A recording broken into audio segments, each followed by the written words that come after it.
Before he became the Dark Lord, he was the last echo of an ancient bloodline. A lineage born from one of the founders of Hogwarts, twisted by centuries of pride, isolation, and madness. In this episode, we follow the rise and fall of a family that believed itself destined for greatness. This is the story of the House of Gaunt.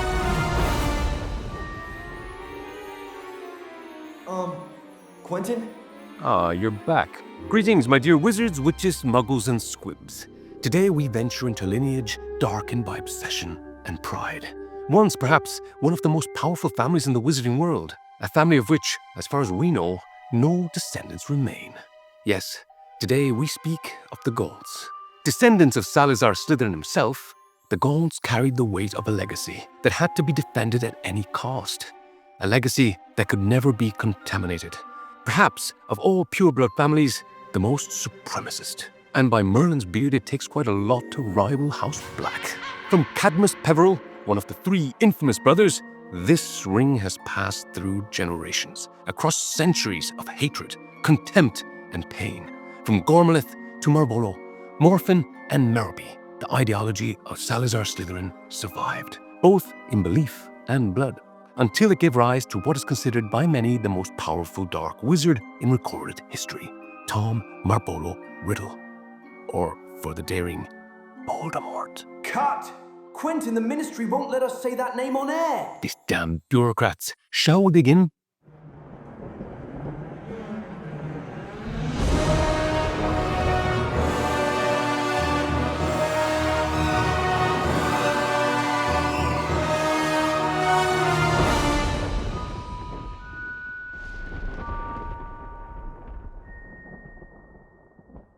Few wizarding families can claim a lineage as ancient or as burdened as the House of Gaunt. Once powerful and immensely wealthy, the Gaunts traced their blood directly to two of the most formidable figures in magical history. Salazar Slytherin, one of the four founders of Hogwarts, and Cadmus Peveril, bearer of the Resurrection Stone, and one of the original masters of the Deathly Hallows. They are also the only known bloodline capable of speaking Parseltongue, a gift that, according to many historians, links the family, long before Salazar, to Herpo the Foul, the earliest recorded parselman. Some suggest that Herpo's ability may have been inherited from his mother, said to be a Gorgon, perhaps even the formidable Medusa herself. For centuries, the Gaunts regarded themselves not merely as pure bloods, but as the purest of all.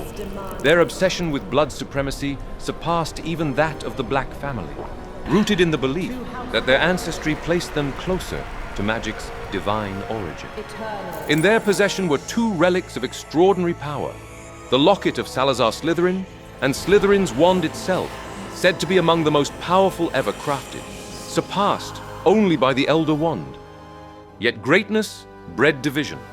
Over the centuries, internal strife and bitter disputes fractured the family into two branches.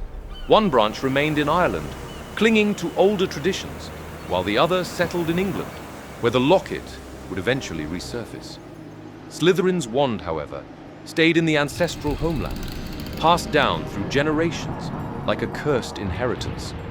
By the 17th century, it had come into the hands of Gormlaith Gaunt, a witch as fanatical as she was formidable.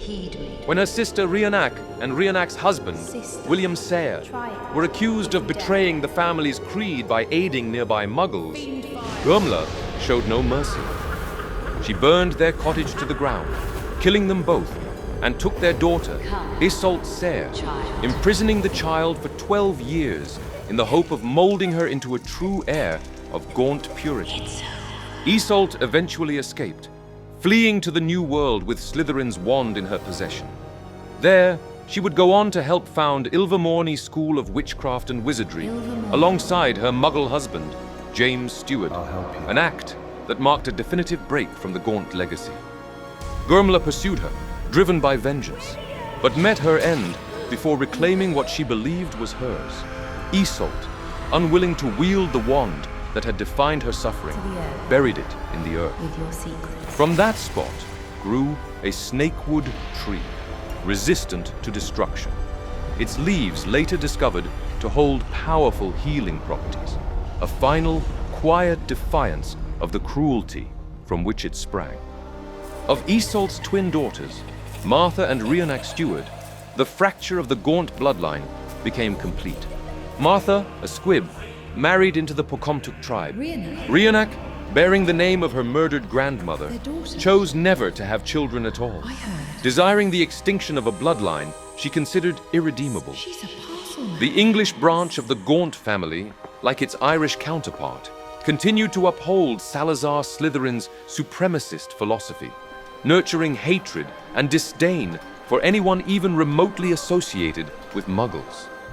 Through their lineage, they were linked to the infamous Peveril family via Cadmus, though the details of this union are shrouded in confusion, blending folklore with fragmentary historical records. What is certain is that Cadmus's resurrection stone, set in his ring, was passed down through generations as a family heirloom.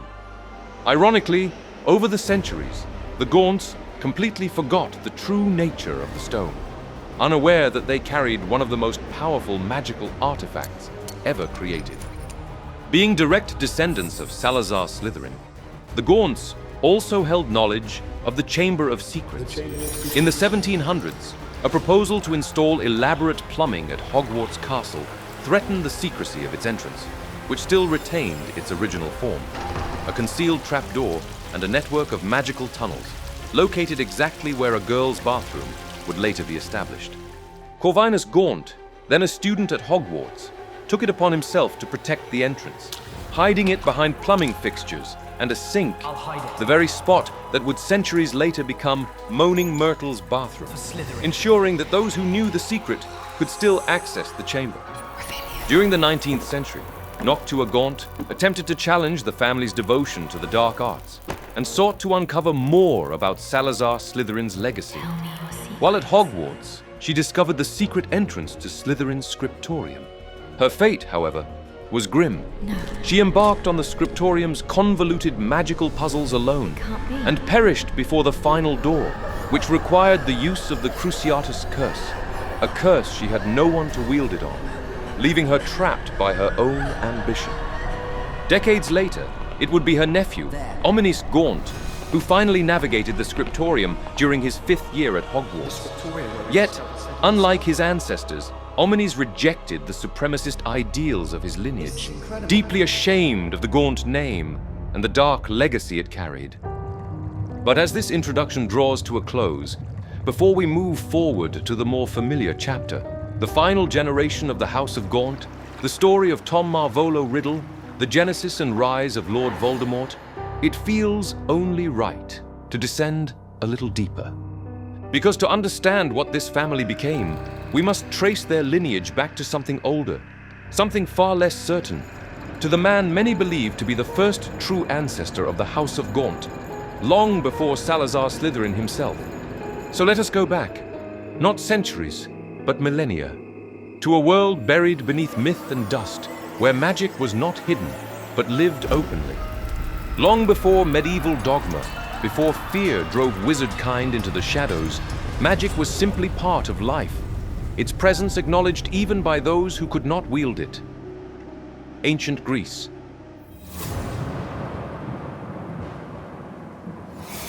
Of Gorgons, obsession, and Horcruxes. This was an age of discovery, when those who practiced magic tested its limits, refined its methods, and left marks that would endure for millennia.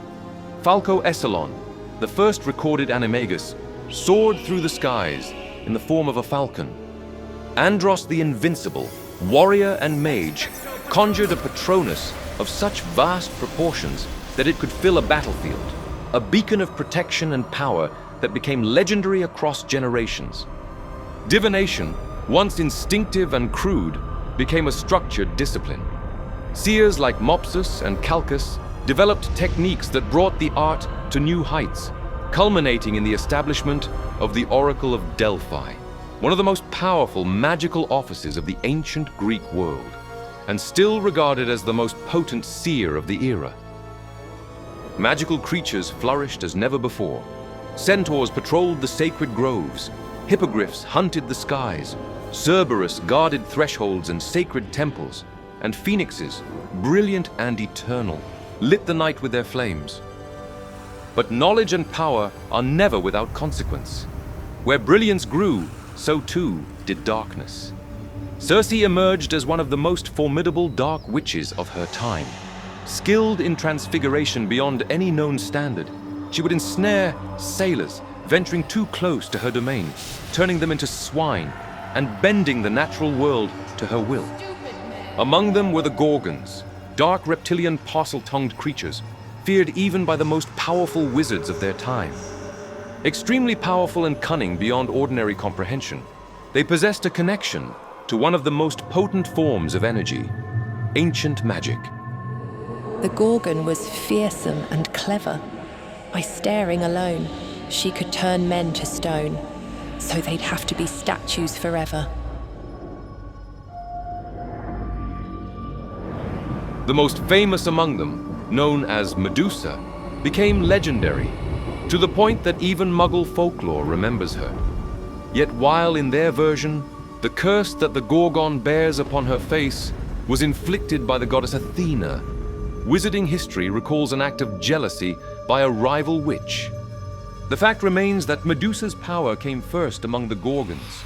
Anyone who met her gaze would be petrified.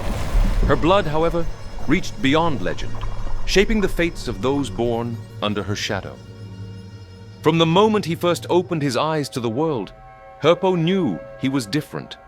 An orphan, whispered to be descended from a Gorgon, perhaps even from Medusa herself, he bore a presence that unsettled all who came near. Children shunned him in the fields, villagers avoided him in the dusty streets, and elders murmured that he carried a curse rather than a blessing. The young wizard soon learned a lesson etched deep into his bones. Power, and the knowledge to wield it, would be the only safeguard against the world's indifference. He fled to the cliffs and caves long whispered about in fearful tales, hiding in a cavern where he knew no one could ever find him, a place once said to be home to dark wizards and cyclopes, or so the stories went. But what he discovered among the dusty scrolls and ritual bones was a den of snakes. At first, they slithered among the rocks and filled him with fear, yet he soon realized he could understand them, a gift inherited from his Gorgon lineage, perhaps making him the first known Parselmouth in wizarding history. These silent, watchful creatures became his tutors, teaching him not only to read, but to unravel the ancient texts and hidden secrets of dark magic that lingered in the cavern's shadowed corners. Through their patient guidance, Herpo came to know a legend whispered among them. A tale of a serpent king who would one day rise to lead, to shield them from the world of men. The creatures were his only companions, and in them he recognized a reflection of himself. Beings shunned, hidden, and feared. Over time, the boy who had once known only fear became a student of power itself. He learned patience, precision, and a curiosity unbound by conscience. He experimented tirelessly, dissecting creatures, altering their very essence through dark magic, and shaping life in ways no wizard had dared. Every ritual, every dissection, every careful observation was a step toward mastery, and toward the Serpent King foretold in hissing tales, a ruler of fangs and poison born of his own relentless will. Over the years, Herpo took on an apprentice, Callistos, a boy whose life he had saved while wandering in search of specimens for his experiments. Go away. The child saw in the reclusive wizard something both formidable and extraordinary, and begged to learn the secrets of dark magic. Teach me. At first, Herpo was harsh, reluctant to allow the boy into the shadowed world of his experiments. Yet Callistos' persistence, his unyielding determination, slowly wore down Herpo's defenses. Over time, he allowed the child to witness, to learn, to follow in the steps of a master.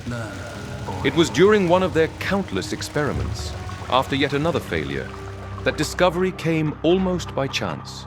An ordinary chicken egg, placed beneath a toad and subject to spells that twisted the very rhythm of life, began to stir. Alteration. The magic of alteration, carefully applied, reshaped the cycle of nature itself. From it emerged a being unlike any other, towering, lethal, and utterly singular. The basilisk, the king of serpents, was born, a living testament to Herpo's vision and to the dark, obsessive mastery he had pursued for so long. Of the many fearsome beasts and monsters that roam our land, there is none more curious or more deadly than the basilisk, known also as the king of serpents. This snake, which may reach gigantic size and live many hundreds of years, is born from a chicken's egg, hatched beneath a toad. Its methods of killing are most wondrous, for aside from its deadly and venomous fangs, the basilisk has a murderous stare, and all who are fixed with the beam of its eye shall suffer instant death. Spiders flee before the basilisk, for it is their mortal enemy, and the basilisk flees only from the crowing of the rooster, which is fatal to it.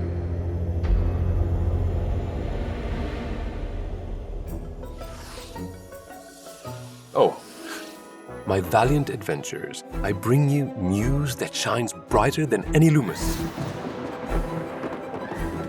3 enchanted tiers: Curious Wanderer, Enchanted Explorer, and Master Adventurer. The room of requirement? Nothing but a broom cupboard in comparison. With us, you'll gain early access to every episode, a secret Discord server to keep you ahead of everyone else, and that's not all. Priority replies to your comments, a direct channel to help you choose new content together, and even exclusive wallpapers taken from each episode. And it doesn't stop there. For the bravest among you, extra videos with my director's notes and reflections on the episodes already released. Because, let's be honest, you can never get enough of your dashing wizard adventurer, Quentin Penderyn. Click join below for all the details. Joining the Spellbook family is a small gesture that supports our journey and allows us to bring content truly worthy of our audience. So thank you sincerely from the bottom of our hearts for being here. And you muggles listening in, I beg you tell me, what on Merlin's beard is a Discord server supposed to be? As the basilisk grew, a dark idea began to take hold in Herpo's mind. He would teach the villagers a lesson. Those who had mocked him, feared him, and tormented Callistos, and even the serpents themselves, who, like him and the boy, had been rejected, feared, and forced to hide in the shadows. He would show them the power that had long simmered in secret. The young apprentice was uneasy. This was a departure from Herpo's usual methodical ways. Always precise, always purposeful. Now, for the first time, Herpo's idea seemed driven by little more than vengeance. It was understandable, perhaps, but unusual for a master so disciplined. Beneath a sky bruised with dusk, the basilisk emerged from the depths of the cavern. The ground shook, scales scraped stone, and a hiss rolled like thunder across the slopes. Panic erupted in the village. Shouts echoed, animals scattered, and magic was cast in blind terror. But in the chaos, tragedy struck. Callistos fell. Herpo froze, cradling the boy in his arms, and for the first time, the immense weight of loss pierced him. But grief was quickly replaced by fury. So much power, so many years of study. For what? In an instant, death had taken everything. Regardless of right or wrong, regardless of what-ifs and maybes. That night, the village was consumed by shadows, fear, and unrestrained dark magic. Herpo, with the basilisk at his side, unleashed the full force of the destructive power he had spent decades mastering. When dawn came, Herpo emerged from the devastation, carrying the mark of his own madness and a name that would echo through wizarding history: Herpo the Foul. In the aftermath of the village's destruction, Herpo was haunted by a single, unrelenting question. What was death? And why could no power, no magic, even his own, undo it? In an instant, the life of his apprentice had been erased, as if decades of study, mastery, and creation meant nothing before death's impartial hand. He could not accept that no form of magic could render mortality null. that the very concept of death remained absolute and inviolable. No one knows how long he remained in his cavern. Days, months, years, perhaps even decades, obsessed with the nature of life, of death, and of the forces that bridged them. He experimented endlessly, probing limits no wizard had dared touch, searching for a way to preserve the self beyond the final breath. What we know is that, in the end, he succeeded. Herpo performed an act of magic so dark, so unnatural, that it would echo through history. He tore a fragment of his own soul, isolating it, hiding it within an object or even a living vessel, so that if his body were destroyed, a part of his very essence would endure. This was the first Horcrux, a defiance of death itself, a way to leave the self intact when all else would be lost. From this singular act sprang the dark art that would forever change the understanding of life, death, and the soul itself in the wizarding world. An art that, to this day, is preserved solely in Secrets of the Darkest Art, a tome written in the Middle Ages by the dark wizard Owl Bullock, a book that Albus Dumbledore, as headmaster, did not hesitate to remove even from the restricted section of the library. To create a Horcrux, a wizard must first commit an act so vile, so utterly defiant of life itself, that it tears the soul apart. This is no ordinary spell, no simple ritual. It is a deliberate, conscious act of murder, executed without hesitation, remorse, or regret. Only in the full knowledge of the crime, and with absolute intent, does the soul rend. A killing born of self-defense, mercy, accident, or magical coercion would fail. Only the willful taking of another's life suffices. Once the soul is sundered, the wizard channels the fragmented essence into a vessel.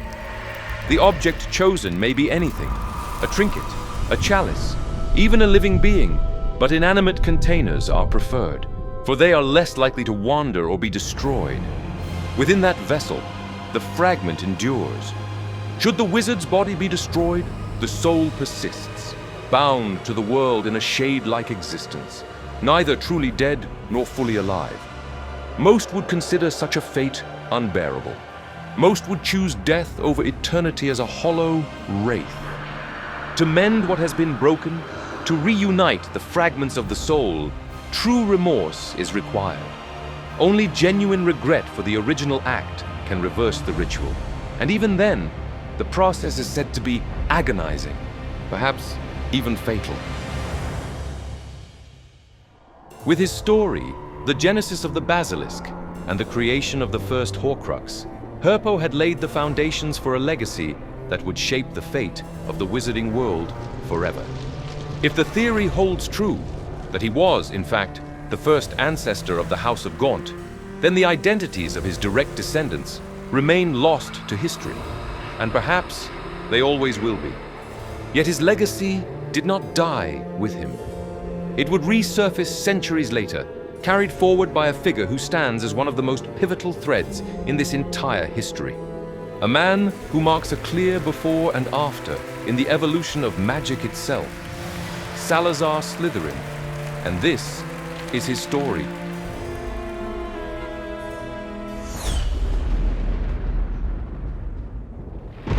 Of origins, Parseltongue, and Mudbloods. An era long before the International Statute of Secrecy was established to shield the wizarding community from muggles and conceal its existence from the wider world. A time fueled by fear, superstition, prejudice, and violence. These were the so-called Dark Ages of the medieval period. It was in the shadow of this oppressive reality that a prodigious child was raised by his pure-blood parents, either in one of the Anglo-Saxon kingdoms or, as some historians suggest, more likely in one of the Irish realms. It was clear from the very beginning that young Salazar's magical talent was something extraordinarily rare, a gift that, due to the seclusion of the desolate fens where the Slytherin family lived, he had the opportunity to nurture and hone day after day, becoming ever more sharp, perceptive, brilliant. You are destined for greatness. The magical education provided by his parents was instrumental in this, and Salazar would spend entire mornings hunting with his father and entire afternoons gathering potion ingredients with his mother. But the moment the young boy cherished most in his heart was the time spent with his many friends in the fens, the snakes. They told him about the world, tales of bygone eras, and dark, precious secrets that helped Salazar understand magic in all its facets, preparing him for his future. The boy's eyes widened in surprise when his mother revealed to him that Parseltongue, the language of snakes, was an exceptionally rare and hereditary gift, even among wizards. An ability whose origins, to this day, many magical scholars attribute to the Gorgons, dark, parcel-mouthed creatures of ancient Greece, from whom the powerful wizard Herpo the Foul is believed to be a direct descendant. At the age of 10, now considered nearly an adult, it was time for Salazar to take his first great step as a wizard. I shall find it. He needed to obtain his own wand. My wand. In those days, although a few craftsmen like the Ollivanders already existed in the Anglo-Saxon kingdoms, the practice of purchasing one's wand was not yet commonplace. Back then, especially for witches and wizards living far from the larger settlements, it was customary to seek out the druids, who believed that any plant with a woody stem could be used in wand making. In the Anglo-Saxon kingdoms, at least, it was common for the purchaser of a wand to provide their own core, or request something specific, usually a traditional or well-liked substance. But Salazar had no intention of turning to anyone else for the creation of such a crucial artifact.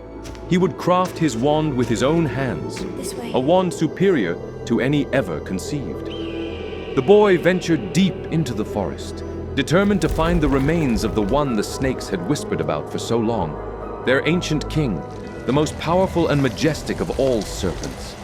A creature originally conceived by none other than Herpo the Foul, who discovered that a chicken egg hatched beneath a toad would give birth to a truly unique being, the basilisk. And so it was that young Salazar, standing before the imposing bones of the fallen creature, found himself breathless. Kneeling before it with reverence, as if in the presence of something once divine, the young wizard claimed one of its horns. Mine. It would become the core of his snakewood wand. At last. The artifact the young boy crafted was something that remains inexplicable to this day.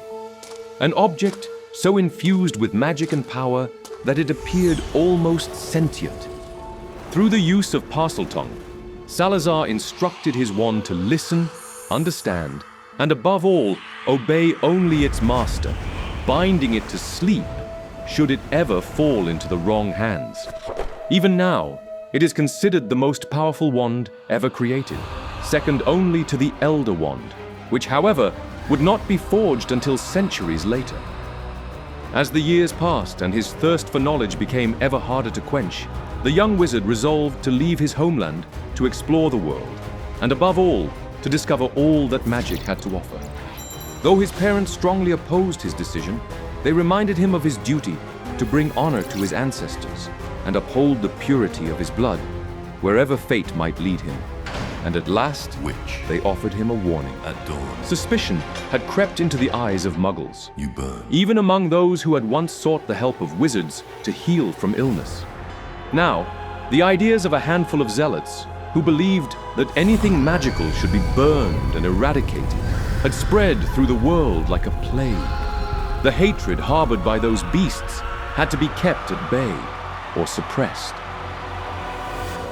As the witch hunts grew ever fiercer, wizarding families began to live double lives, using charms of concealment to protect themselves and their families.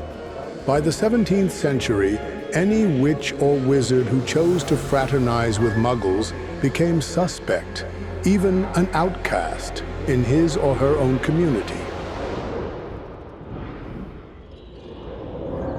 Some historians propose a theory suggesting Irish origins for the Slytherin family, connecting their lineage to Maewyn Succat, known to muggles as Saint Patrick. As legend has it, the saint drove all the snakes from Irish soil, purging the land of impurity. While muggles interpret these snakes as a metaphor for Celtic pagans. Magical historians consider it evident that they were, in fact, many of the witches and wizards of the Irish territories. If this were true, it would mean that the Slytherin family, Salazar's ancestors, were among the very few to survive St. Patrick's Purge, forced to live in the shadows, to hide, to avoid extinction. Over centuries, they developed the traits we now commonly associate with Slytherin House: cunning, ambition, pride, and distrust of Muggles. What began as survival instincts gradually evolved into what today might be seen as elitism and prejudice. And so, Salazar Slytherin set out on his journey, traveling through the greatest and most prosperous magical cities of the time, from Paris to Cordoba and all the way to Constantinople. The young wizard immersed himself in the study of the most complex forms of magic, experimenting and honing his understanding of the dark arts to its highest potential. In particular, he delved deep into the study of the unforgivable curses, which at the time were still fully legal and not unforgivable, widely used as a means of defense against Muggles.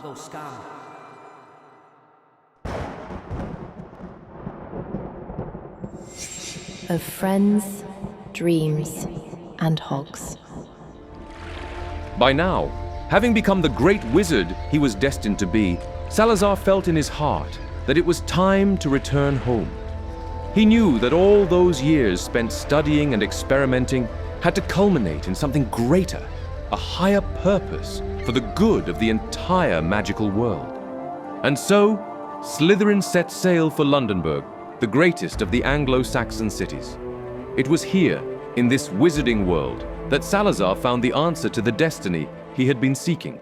It had never been easy for him to come across a witch or wizard of his age truly worth noting. But not in Londonburg.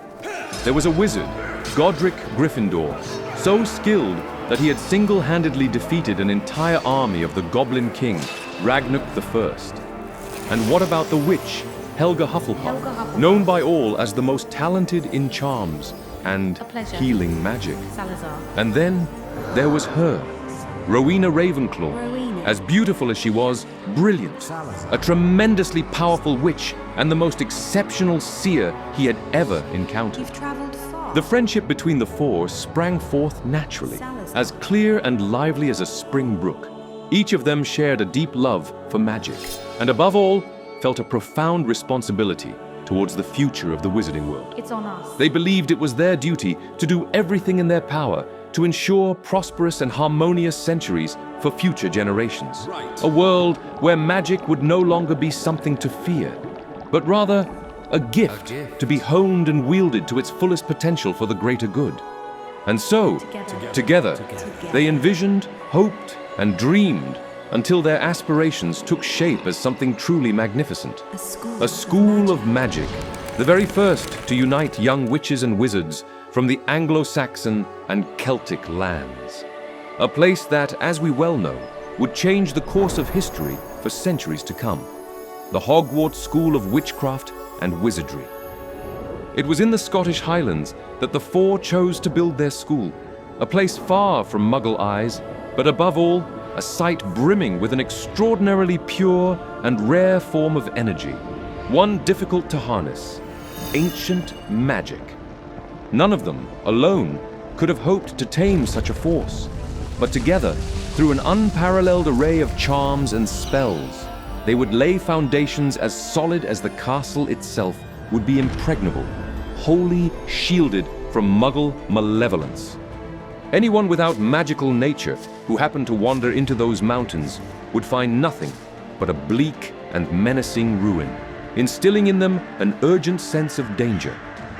It was the year 993 AD, and the epic of Hogwarts was finally beginning. But with it came significant responsibilities. Among them, how would they select which students were worthy of attending Hogwarts? Each of the four founders had a very clear and distinct idea on the matter. For this reason, they agreed that every young witch or wizard with magical ability should be welcomed to the school. However, each student would be placed under the primary guidance and tutelage of one of the four founders, who would select them based on their unique qualities and inclinations. For Salazar, the core principles and values that defined a talented witch or wizard could only be those instilled by his own family: cunning, ambition, and blood purity.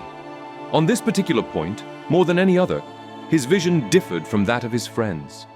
Certainly, the bloodshed that Muggles continued to bring upon the magical world was something on which he could not compromise.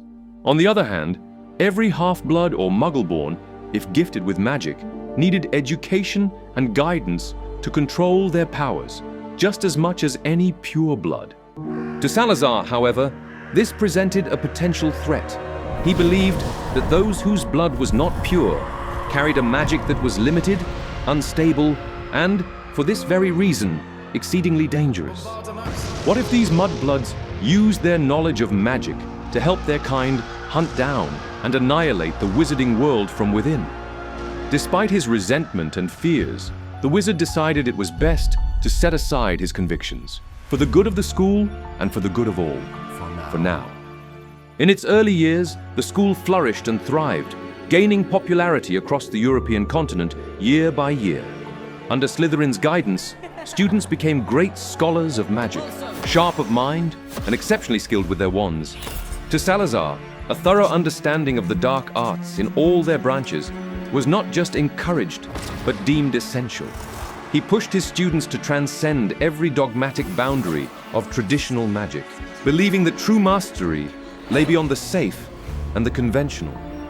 Proficiency in the three most powerful curses, the Imperius, the Cruciatus, and the Killing Curse, was, in his eyes, a fundamental requirement for any great witch or wizard, and therefore for every Slytherin student.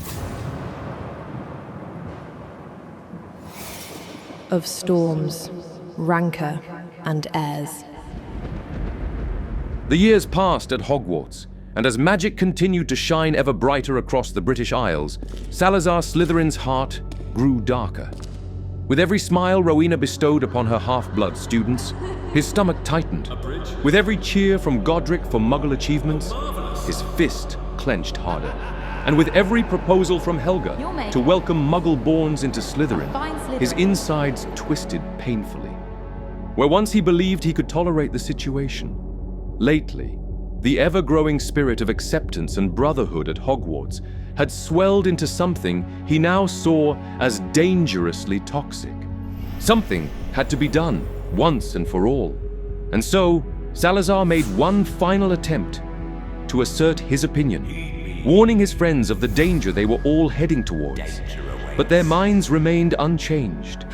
His words, in fact, sparked the fury of Godric, perhaps the one he considered the closest among the three, and between them erupted a heated argument, one that narrowly escaped becoming a deadly duel. I fear we shall never come to an accord. I cannot persuade even one of them to listen to reason. I had dared hope that Godric's thoughts aligned with my own, that he understood why the caliber of students needed to be exceptional. But he has fallen prey to the ridiculous notion that Muggle-borns are somehow as capable as pure-bloods. After what had transpired, the castle walls, once so filled with his pride and ambition to do good, now overflowed only with hatred and pain. He knew it was time to leave the past behind, along with his grand dream. So be it. Salazar Slytherin would leave the Hogwarts School of Witchcraft and Wizardry. Despite Slytherin's absence, the three remaining founders rolled up their sleeves to ensure that the balance of the school and its students remained intact. Though there was a deep sense of discontent among the Slytherin students, who continued to be selected by the Sorting Hat, a powerful magical object imbued with the personalities and values of all four founders to sort future generations of students, Hogwarts continued to prosper. Beyond their smiles and steadfast ideology, however, beneath the stone floor on which they stood, the will of their old friend thrived, more alive than ever. A wizard like Salazar would never have allowed his legacy to wither away without taking action to prevent it. He had left the school, yes, but not without planting within it the seed of his own beliefs. 2 chambers, as dangerous as they were dark, had been designed and built by him in secret before his departure. One was a scriptorium, impossible to find without the gift of Parseltongue, and impossible to survive without demonstrating a willingness to use the Cruciatus Curse, an allegory of his philosophy. To do good in this world, one must unfortunately be prepared and aware that it will inevitably bring misunderstanding and pain. Inside the scriptorium, Salazar had left his precious spellbook, an artifact of immeasurable value for the boundless knowledge contained within it. This is incredible. According to some rumors, the book was recovered in 1891 by a Slytherin student, Sebastian Sallow, only to be destroyed a few months later. But it was not in the scriptorium that the wizard had placed all his hopes for the future of Hogwarts. No, there was another chamber, hidden deep within the castle's foundations, far more sinister and deadly, the Chamber of Secrets. Within this chamber, whose entrance could only be accessed through Parseltongue, lay a weapon for his heir, a young and powerful basilisk, created and raised by Salazar himself, was destined to serve the one who would someday come to the school to bring justice and restore order to the wizarding world. This heir would purge every mudblood, every unworthy soul of the gift of magic and the education offered by Hogwarts. He, and only he, would be the true heir of Salazar Slytherin. And so, the legacy of the wizard continued to thrive within the school, carried on by future generations of students in his house, as well as by his bloodline. His descendants, known to history as the House of Gaunt, would leave an indelible mark on the centuries to come, ultimately playing a pivotal role in some of the greatest wars the wizarding world had ever faced. But there is another story, the story of Salazar Slytherin's wand, a wand passed down through generations of his descendants in Ireland, only to set sail across the ocean and forever shape the course of events on American soil. I'd love to tell you this story, the story of Ilvermorny School of Witchcraft and Wizardry.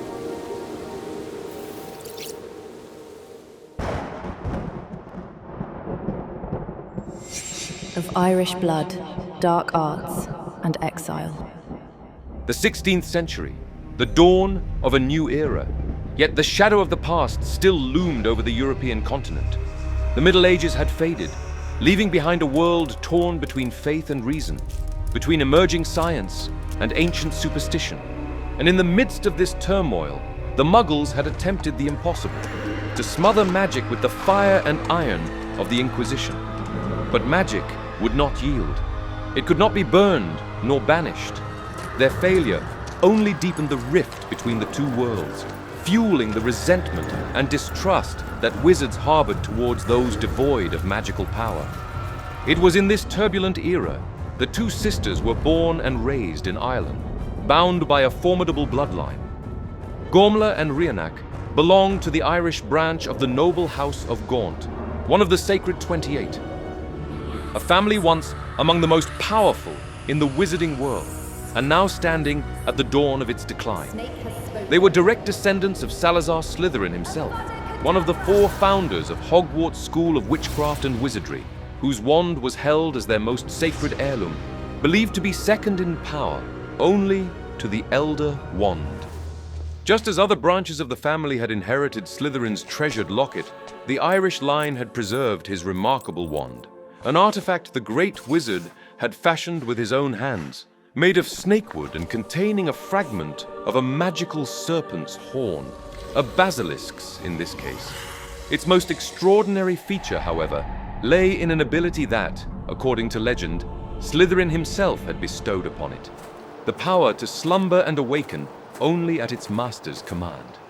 To rouse it, one had to speak in Parseltongue, that rare gift which allowed a wizard to commune with serpents, passed down through the veins of Slytherin's bloodline. And so, this object was said to belong by right to the one deemed worthy to carry the Gaunt legacy, the one who would uphold the old traditions, hatred and rejection of Muggles above all, the one who would not fail their ancestors.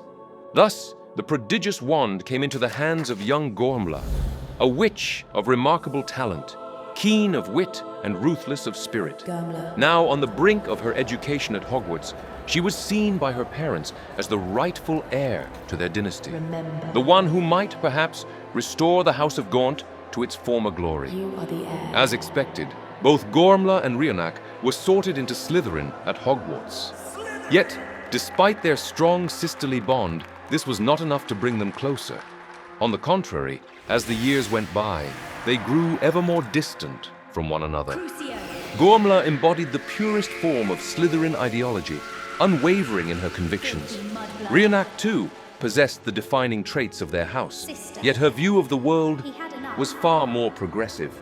She believed that, though Muggles lacked magic, they nonetheless possessed qualities of equal worth, a perspective not unlike that of another renowned Slytherin, who, in his own way, had once been guided by a mentor whose teachings would later become the very foundation of the Gaunt ideology, Merlin.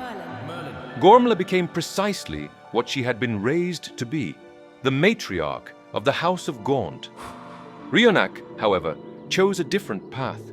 She distanced herself from her kin, who favored marriages between blood relatives in order to preserve the purity of their lineage, and instead wed William Sayer, an Irish pure-blood wizard.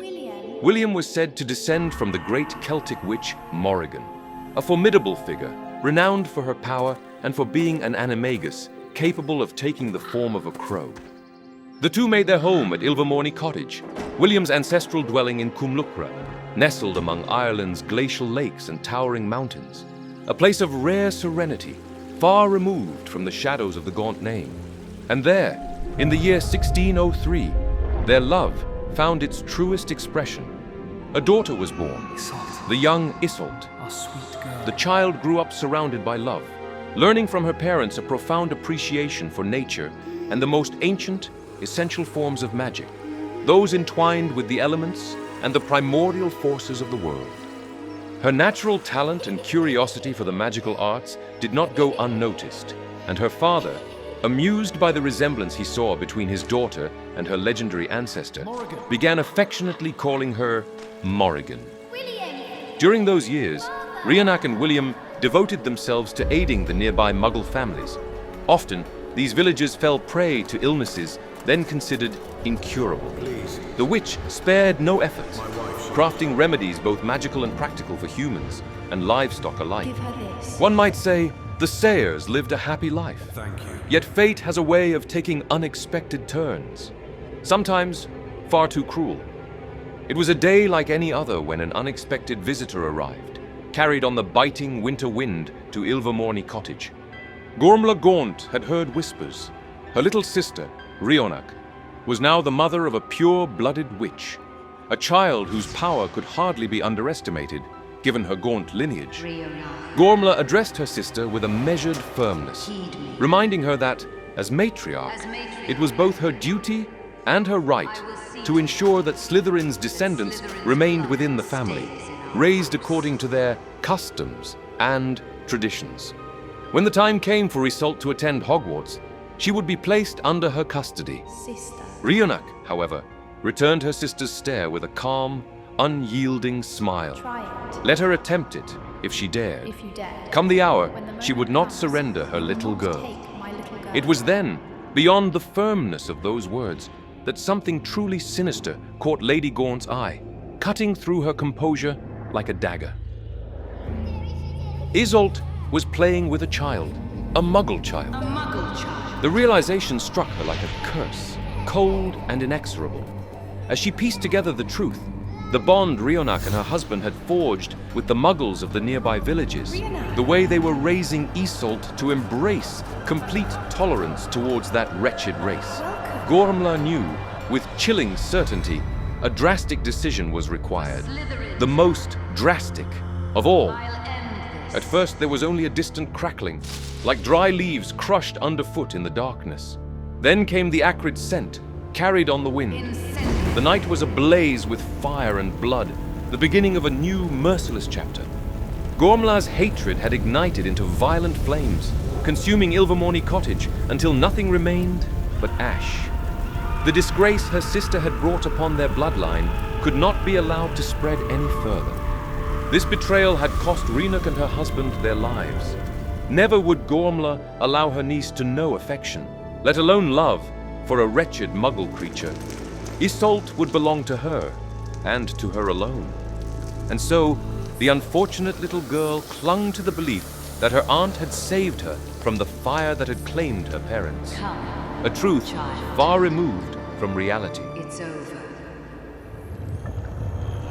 Lady Gaunt took her to the shadowed valley of Cumhalley, known among the locals as the Hag's Glen, where isolation and obedience were imposed through the unyielding grip of potent, dark magic. Beneath her aunt's relentless will, the young girl grew in silence, a prisoner of both body and mind. From the earliest days, Isolde learned the bitter truth. Defiance invited suffering, and Lady Gaunt spared no lesson in ensuring the girl never forgot it.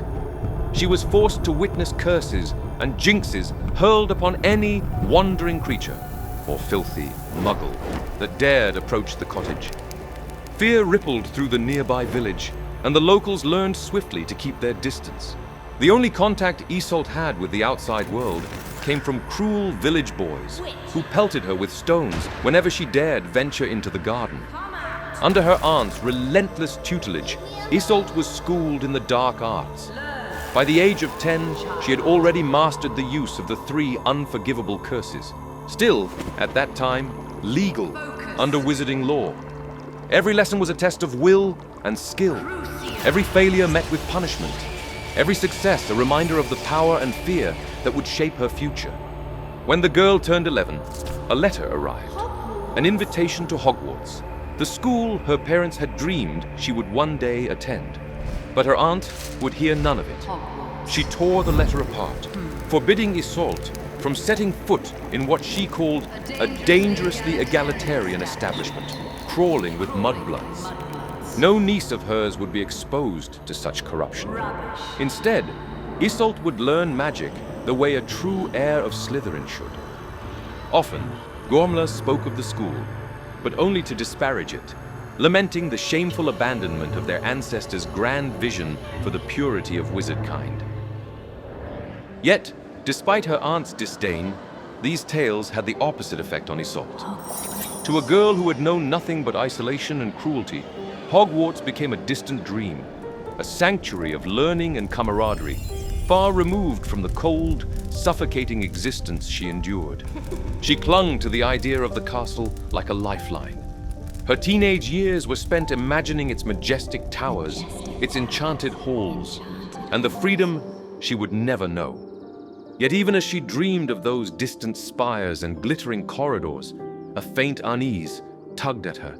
Small inconsistencies in her aunt's stories, the coldness behind every lesson, the shadows that lingered in the corners of the cottage. Little by little, small details began to surface. The harrowing truth, once suffocated, now screamed in Isolde's mind, growing louder with each passing day. The truth, once veiled by childhood naivety, became impossible to ignore. Her aunt was not a savior, but a captor. Of course. The woman who claimed the title of guardian was, in truth, the murderer of her parents. You lying butcher. At last, after 12 long winters of darkness, 17-year-old Isolde felt it. A call. The call of freedom, louder and more insistent than ever before. Perhaps at long last, she had grown into the witch she was meant to be. It's time. Perhaps she was finally strong enough to find the courage that had eluded her for so long.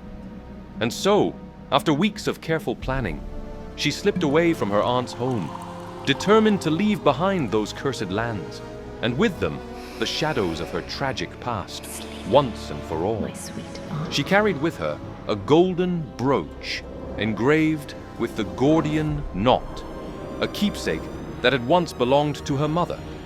But she took another, far more dangerous prize, her aunt's wand, the wand of Salazar Slytherin. Small prize. She did not know what she held in her hands, nor the legacy it carried. Whether driven by vengeance, destiny, or the irresistible call of her bloodline, she claimed it as her own. I should go. In that moment, the Gaunt legacy passed fully into her hands, though its true weight was still beyond her understanding. Fearing her aunt's formidable tracking abilities and the terrible punishment that would surely follow, Isolde slipped into the night, leaving behind the cursed lands of her childhood and the shadows that had haunted her for 12 long winters. To avoid discovery, she concealed her identity, cutting off all her hair and disguising herself as a Muggle boy.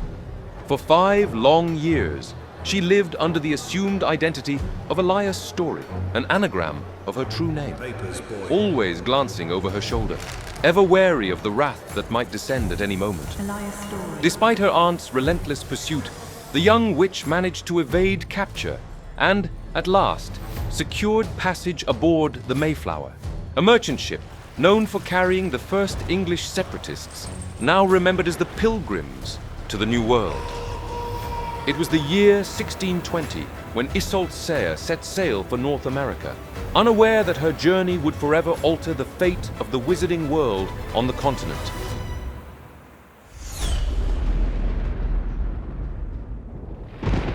Of love, vengeance, and Ilvermorny. Upon arriving in America as one of the first European settlers, most of whom were Muggles, the young witch slipped away from the ship and vanished into the surrounding mountains. To her fellow passengers aboard the Mayflower, there was only one plausible conclusion. Elias Story had perished, another victim claimed by the merciless winter, swallowed by the cold just like so many before him.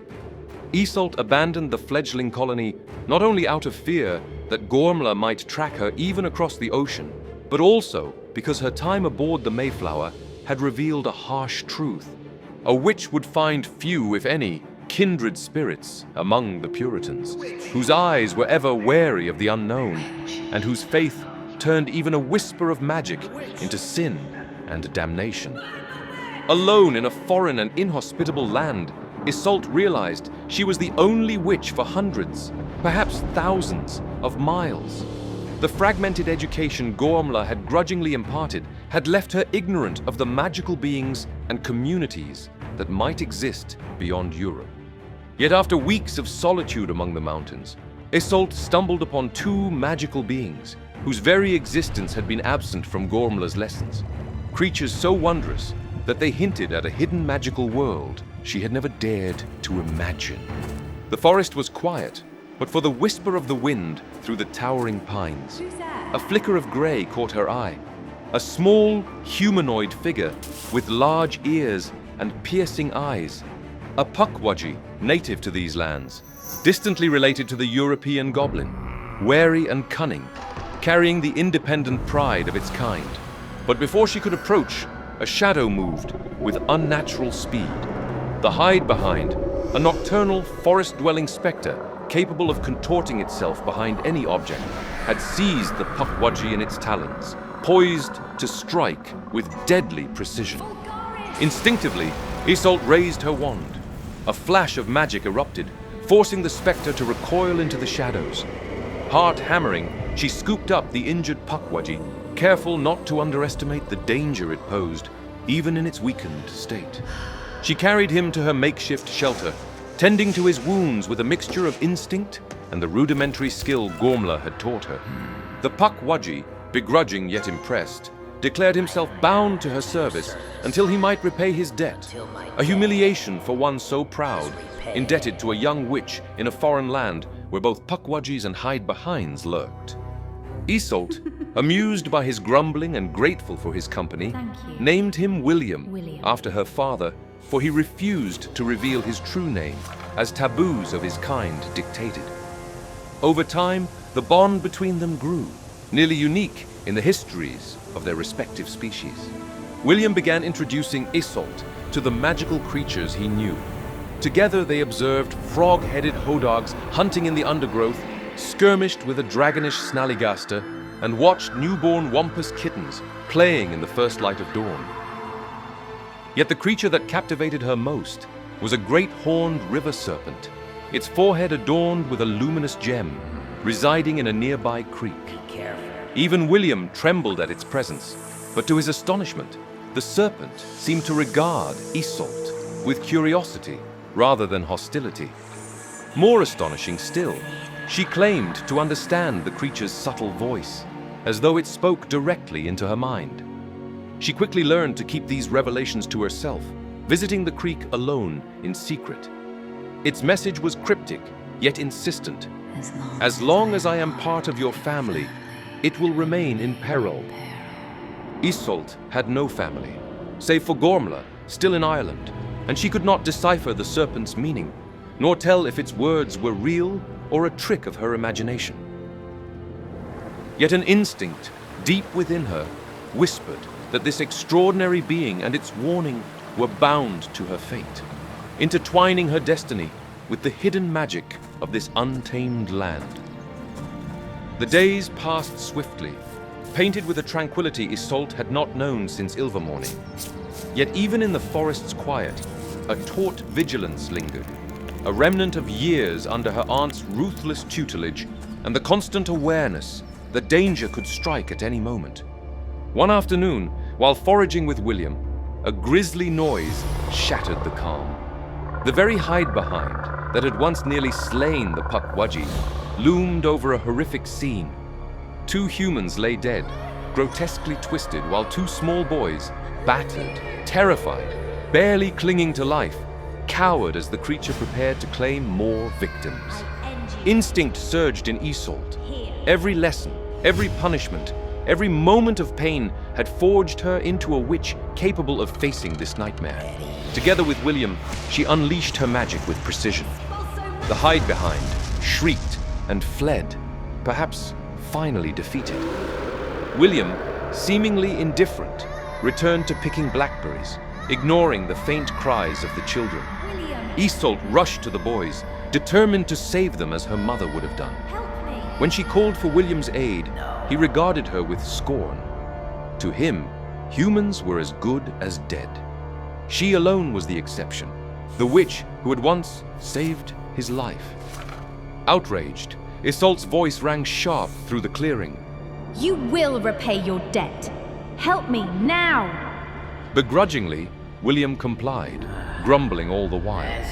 Together they carried the boys to safety, each step weighted with the peril they had narrowly escaped. At last, they reached the shelter. Isolde's chest heaved with grief and fury, her heart heavy at the betrayal of what she had hoped would be her first and only friend. She turned to William, her gaze a storm of sorrow and scorn. I have no further need of you, she said, her voice low but deadly. The Pukwudgie grumbled, his eyes flashing briefly, before vanishing into the woods, leaving Isolde alone with the children, and the bitter knowledge that some bonds, once shattered, never mend. Isolde had sacrificed her only companion, William, to save 2 small boys, and by some miracle, they survived. Chadwick and Webster were weak and feverish, yet unmistakably magical, their essence humming with the energy that had once coursed through their parents. Their family had arrived in America, seeking adventure, only for tragedy to strike in the forest. For weeks, the boys were too fragile to be left alone. Isolde watched over them ceaselessly, nursing them back to health. Easy now. All while haunted by the knowledge that their parents lay unburied. You'll be strong. When Chadwick and Webster were finally strong enough to be left unattended, Isolde returned to prepare graves for the Boots, a small refuge, however modest, that the boys might one day visit. To her surprise, she found another figure there, James Stewart, from the Plymouth settlement, who had ventured into the woods, searching for the family he had befriended, unaware of the horror that had occurred. James worked quietly, marking the shallow graves and gathering the broken wands beside the deceased. A careless wave of Mr. Boots' wand sent a spark into the air, and as often happens with a no-mage, it reacted violently. James was flung backwards, colliding with a tree, and fell unconscious. When he awoke, he found himself in a small shelter of branches and animal skins, tended by Isolde. Hey, you. How could she have hidden what she was? You're finally awake. There was no concealing her magic, from brewing healing draughts to hunting with a wand in hand. She had intended, once his concussion had passed, to obliviate him and send him back to Plymouth, preserving the secrecy of her kind. For if there was one thing she had learned in Ireland, it was that, However deserving of respect Muggles might be, the truth of magic was something they rarely understood and often feared. And yet, quite unexpectedly, during those days, James became a source of quiet companionship and comfort. He was a kind man, steady, curious, and unafraid. For Isolde, it was extraordinary to have someone with whom she could share her thoughts, her story. Someone who had already grown fond of the Boot Boys and helped to entertain them as they slowly recovered their strength. I'll help you. In gratitude, James, who had once been a stonemason in England, helped her design a modest stone house atop Mount Greylock. With his plans and her magic, the dwelling rose in the span of an afternoon. Isolde named it Ilvermorny, after the little cottage where she had been born and which Gormla had destroyed. Each day, Isolde swore she would soon erase James's memory, and each day he seemed to fear magic a little less, until at last it seemed simpler and far truer to admit that they had fallen in love, marry, and be done with it. Isolde and James came to think of the Boot Boys as their own sons. In the quiet evenings by the hearth, Isolde told them tales of a distant castle in the Scottish Highlands, stories of magic and wonder she had once overheard from Gormla. To Chadwick and Webster, Hogwarts was a dream painted in words, towers veiled in mist, moving staircases, enchanted feasts, and then Gryffindor, Hufflepuff, Ravenclaw, Slytherin, names that rolled like spells from another world. Again and again, they asked why they could not return to Ireland to await their letters. Why? Isolde could not tell them the truth of Gormla. Instead, she promised that when they turned 11, she would find them wands, their parents long broken, and together they would found a school of their own, there on the mountain. The notion set their imaginations alight. 4 houses were needed, of course, and naming them after themselves was quickly dismissed. Who would ever want to win for House Webster Boot? Webster had exclaimed. Each chose a creature instead, one that mirrored their heart. Chadwick, quick-witted yet tempestuous, chose the Thunderbird, whose wings could summon storms. Webster, brave and fiercely loyal, the Wampus, swift and untamable. Isolde, the Horned Serpent, guardian of the river, whose whisper she still heard in her dreams. When it came to James, the only no-mage among them, he hesitated. Finally, he smiled. Then I shall take the Pukwudgie. For the tales of the grumbling William never failed to make him laugh. And so, the 4 houses of Ilvermorny were born, playful yet profound, carrying the spirit of those who named them. What began as a family's fancy would, in time, become the heart of a legend. As Chadwick's 11th birthday drew near, Isolde found herself troubled by a promise she did not know how to keep. She had vowed to craft him a wand, yet as far as she knew, the wand she had stolen from Gormla was the only one in all of America. She dared not dissect it to learn its secrets. And when she examined the remains of the Boots' wands, their dragon heartstring and unicorn hair cores had long since withered to dust. On the eve of the boy's birthday, sleep came to her at last, and with it, a dream. She saw herself walking down to the creek under a silver moon. The Horned Serpent rose from the water, vast and silent, its jewel gleaming in the darkness. It bowed its head before her, and she, with trembling hands, shaved a slender shard from its horn. Isolde woke before dawn, heart pounding. Drawn by something older than reason, she went to the creek, and there, just as in her dream, the Horned Serpent was waiting. It lifted its head, regal and unafraid. She took what it freely offered, whispered thanks, and carried the fragment home through the hush of morning. James was roused from sleep to find his wife standing by the hearthlight, clutching the precious piece of horn. Together they set to work, her with the knowledge of magic, him with the hands of a craftsman. When Chadwick awoke, the first light of dawn creeping across the floor, a wand lay by his bedside, finely carved from prickly ash, the serpent's horn running through its core. It thrummed faintly in his grasp, alive, aware. And Isolde, and James knew they had wrought something extraordinary. Happy birthday. By the time Webster turned 11, word of the little school atop Mount Greylock had begun to spread. What had begun as a home for 2 orphaned boys was quietly becoming something greater. 2 young wizards from the Wampanoag tribe arrived first, followed by a mother and her daughters from the Narragansett, eager to share their ancient knowledge and learn the craft of wandwork. Each received a wand, lovingly fashioned by Isolde and James. A gift. Yet Isolde knew, deep within her, that the horn of the serpent belonged only to Chadwick and Webster. For the others, she and James worked with new materials: strands of wampus hair, sinews of the snallygaster, antlers of the jackalope, each core a bridge between worlds of magic. By 1634, the cottage had grown beyond recognition. Stone walls James had laid by hand had reshaped themselves, as if the building shared in the family's quiet magic. Children's laughter now echoed through the halls, and Webster's dream of house competitions became a joyful reality.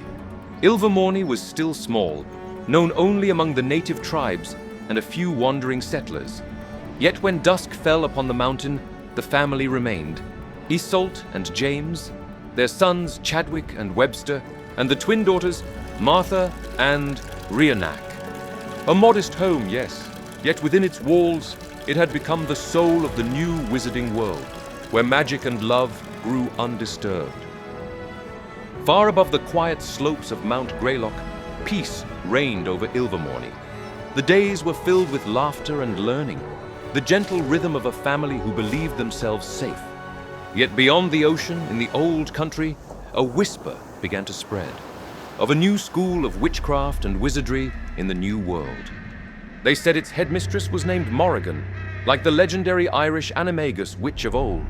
But when Gormlaith Gaunt learned the school's true name, Ilvermorny, her blood ran cold. There could be no mistake.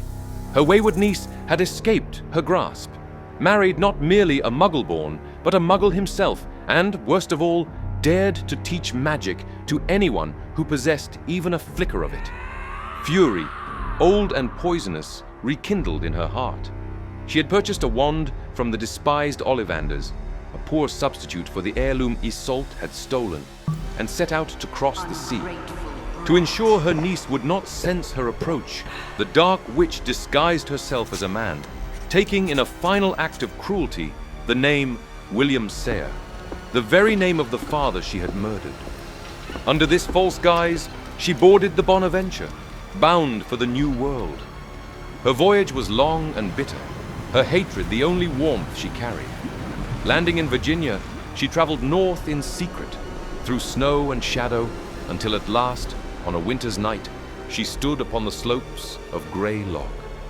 Before her rose the new Ilvermorny, strong, proud, defiant. The sight filled her not with wonder, but with loathing. Raising her wand, she spoke a curse as dark as her heart. The spell struck the house, and within its walls, Isolde and James fell into an enchanted slumber, their laughter silenced in an instant. Then, in a low hiss, Lady Gaunt spoke a single word in Parseltongue. Across the quiet room, the wand that had served Isolde so faithfully quivered once, upon the bedside table, and fell still. She had never known the truth of it, that she wielded the wand of Salazar Slytherin himself. The artifact, sentient and obedient to its master's will, followed its ancient instruction. It fell into dormancy. Now, none could awaken it, save for its true mistress. What Gormlaith did not know was that 2 occupants of the house had remained untouched by her dark spell. 16-year-old Chadwick and 14-year-old Webster. She could not have anticipated the secret power within their wands. Unlike Isolde's, theirs did not fall silent at Parseltongue. Instead, their cores thrummed in response, emitting a low, resonant note, the warning cry of the horned serpent. The boys awoke instantly, leaping from their beds. The young wizard's eyes went to the window, where Lady Gaunt moved stealthily through the trees, creeping toward the house. Though only 16, Chadwick had understood more than his adoptive parents realized. They had believed him shielded from Isolt's past, but he had overheard pieces of her story. And in his dreams, the figure of a cloaked, creeping witch had haunted him. Now that nightmare had stepped into the moonlight. Webster, wake them! The boy called, racing downstairs. There was only one choice: confront the dark witch before she could enter the house where his family slept. Lady Gaunt, taken by surprise, initially underestimated the young wizard, but he met her curses with instinct and skill, parrying spell after spell. The duel was fierce, crackling with magic. Within minutes, the witch, far older and stronger, realized he had been exceptionally well taught. She hurled curses with deadly precision, driving him back toward the house. Yet even as she tested him, she coldly inquired about his parentage, declaring she would be loath to slay a pure blood of such potential. Then Webster came to his brother's aid. He had tried in vain to awaken Isolt and James, and now he dueled alongside Chadwick.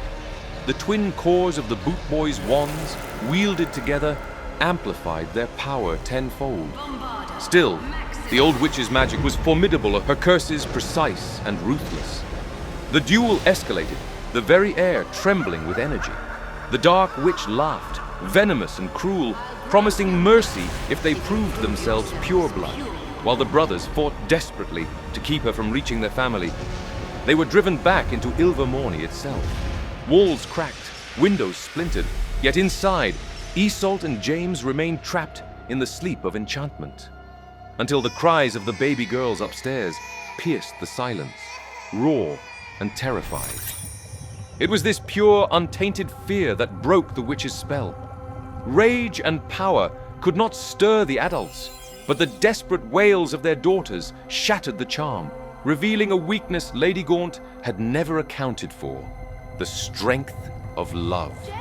Isolt screamed at James to shield the girls, but before she could move, Gormla was upon them, emerging from the shadows like a living nightmare.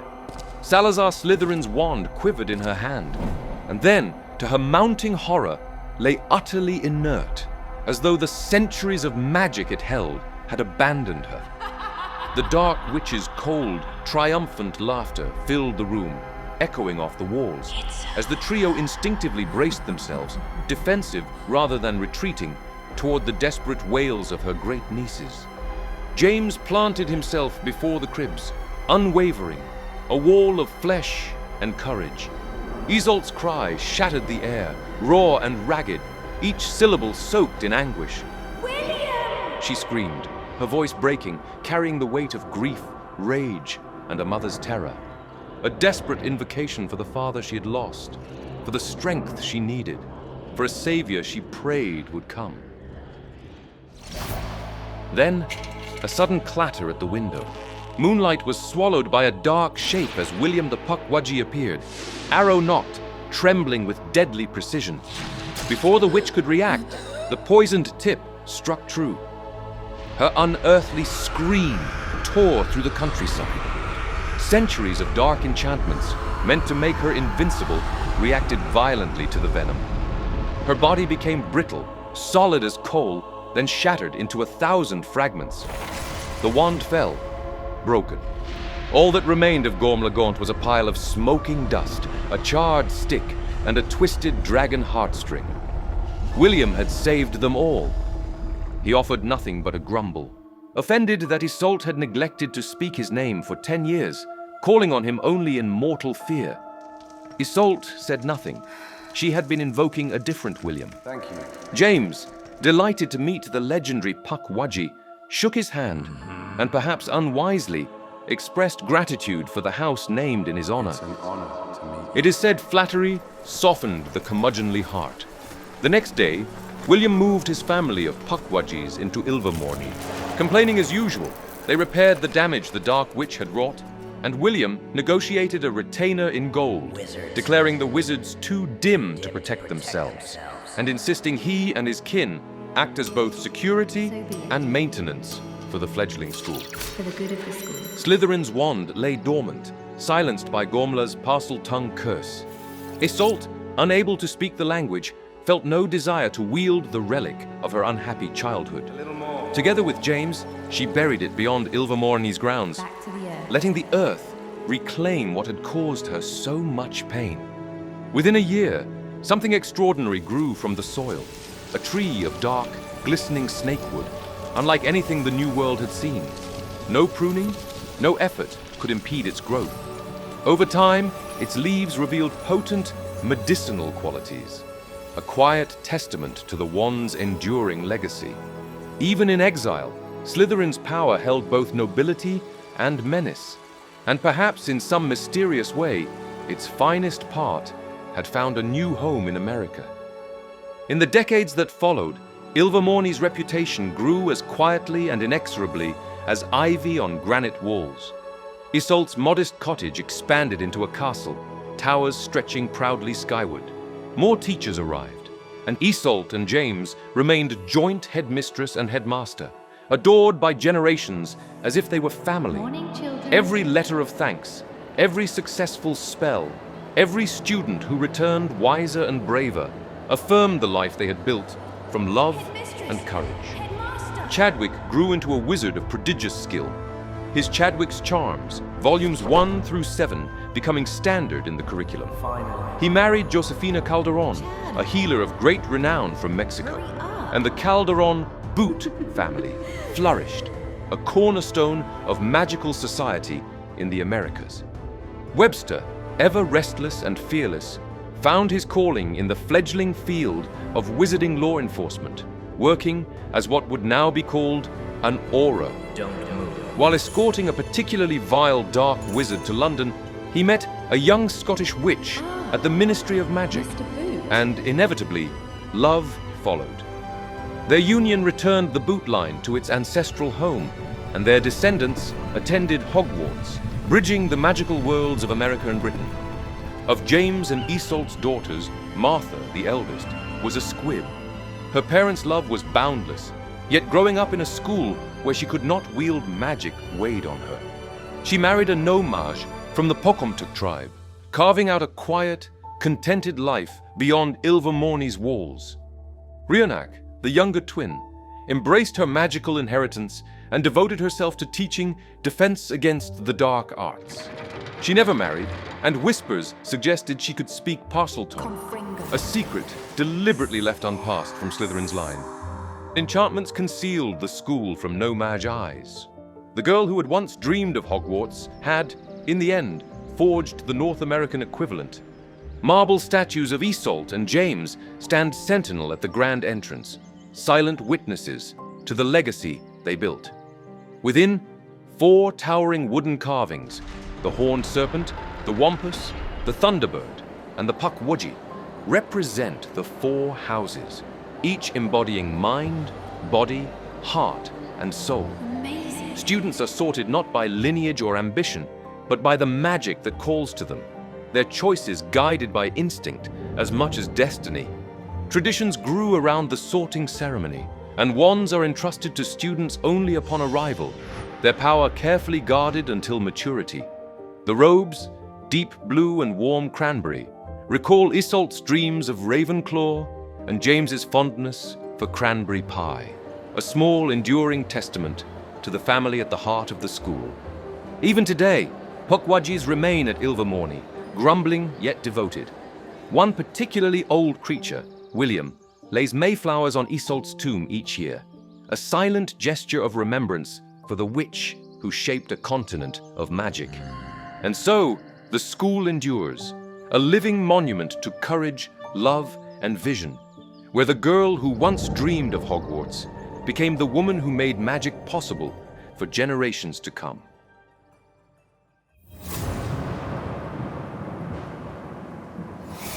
Of Decay, Cursed Love, and Tom Riddle.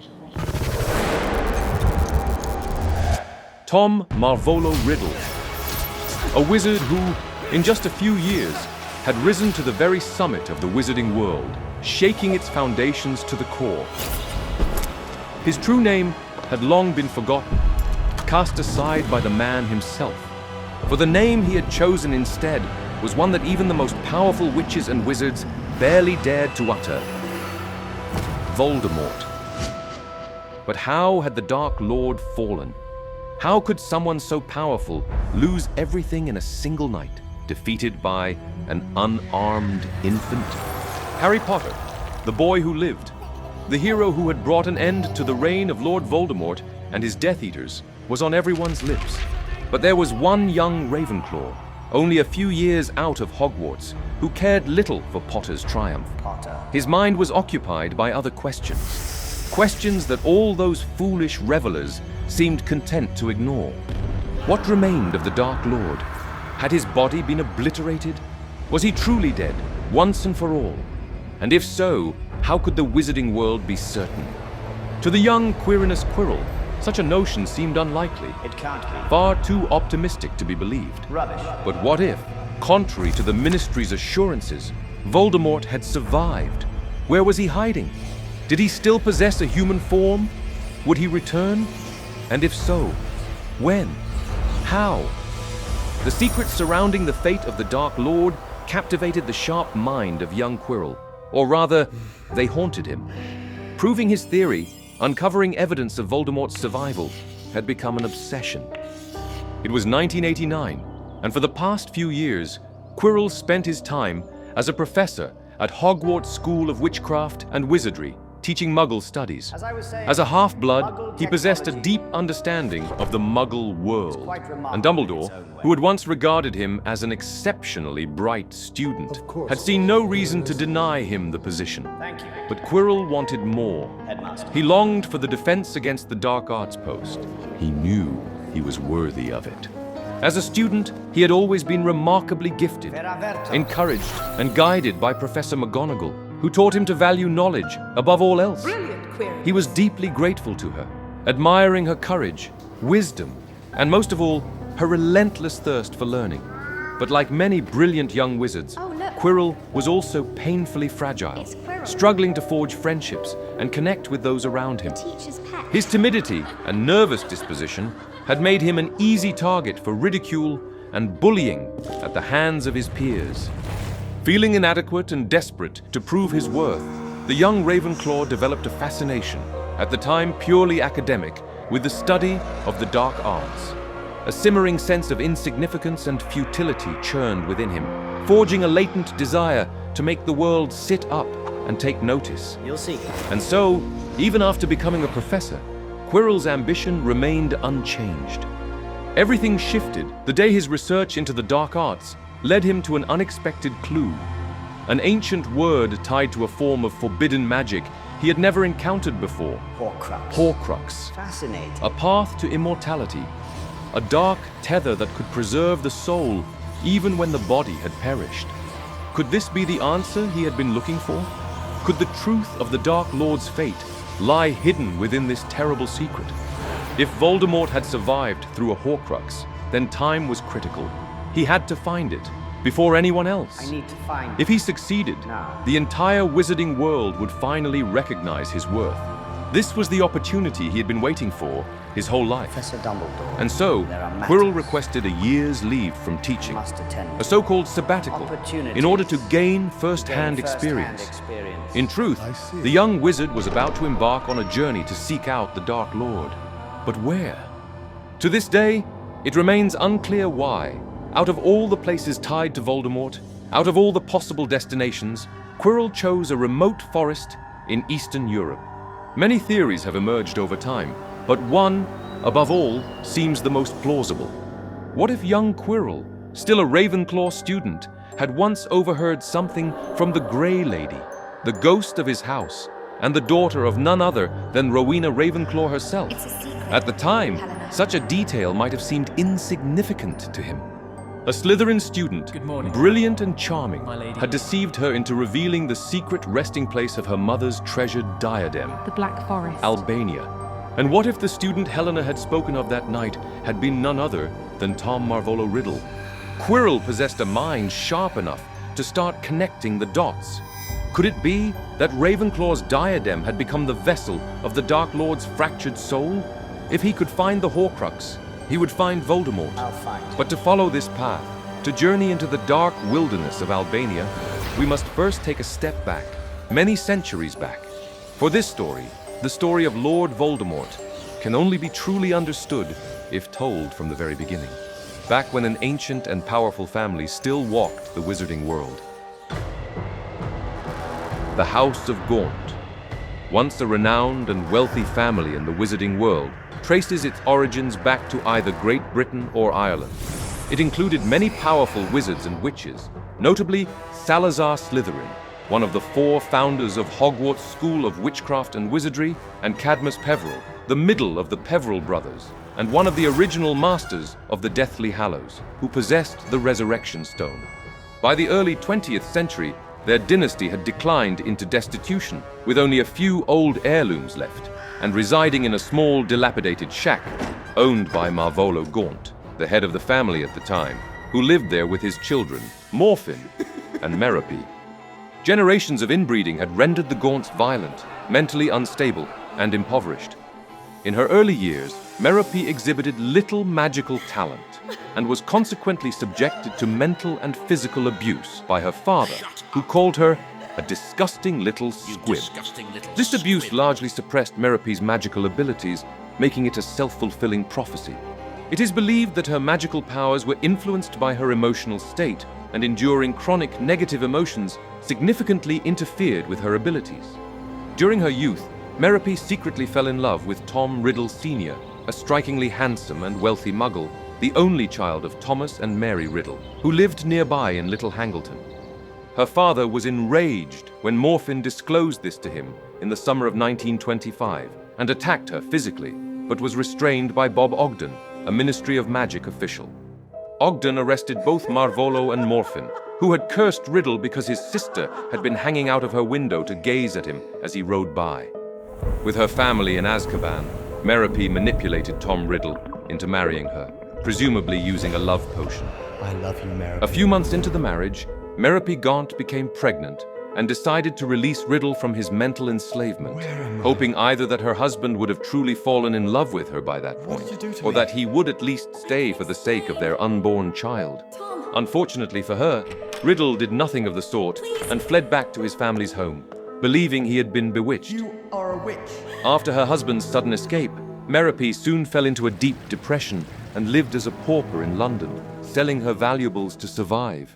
She sold her locket, a family heirloom belonging to Salazar Slytherin, and one of her father's most treasured possessions to Borgin and Burke's, a shop known for dealing in dark and rare magical objects in Knockturn Alley for only 10 galleons.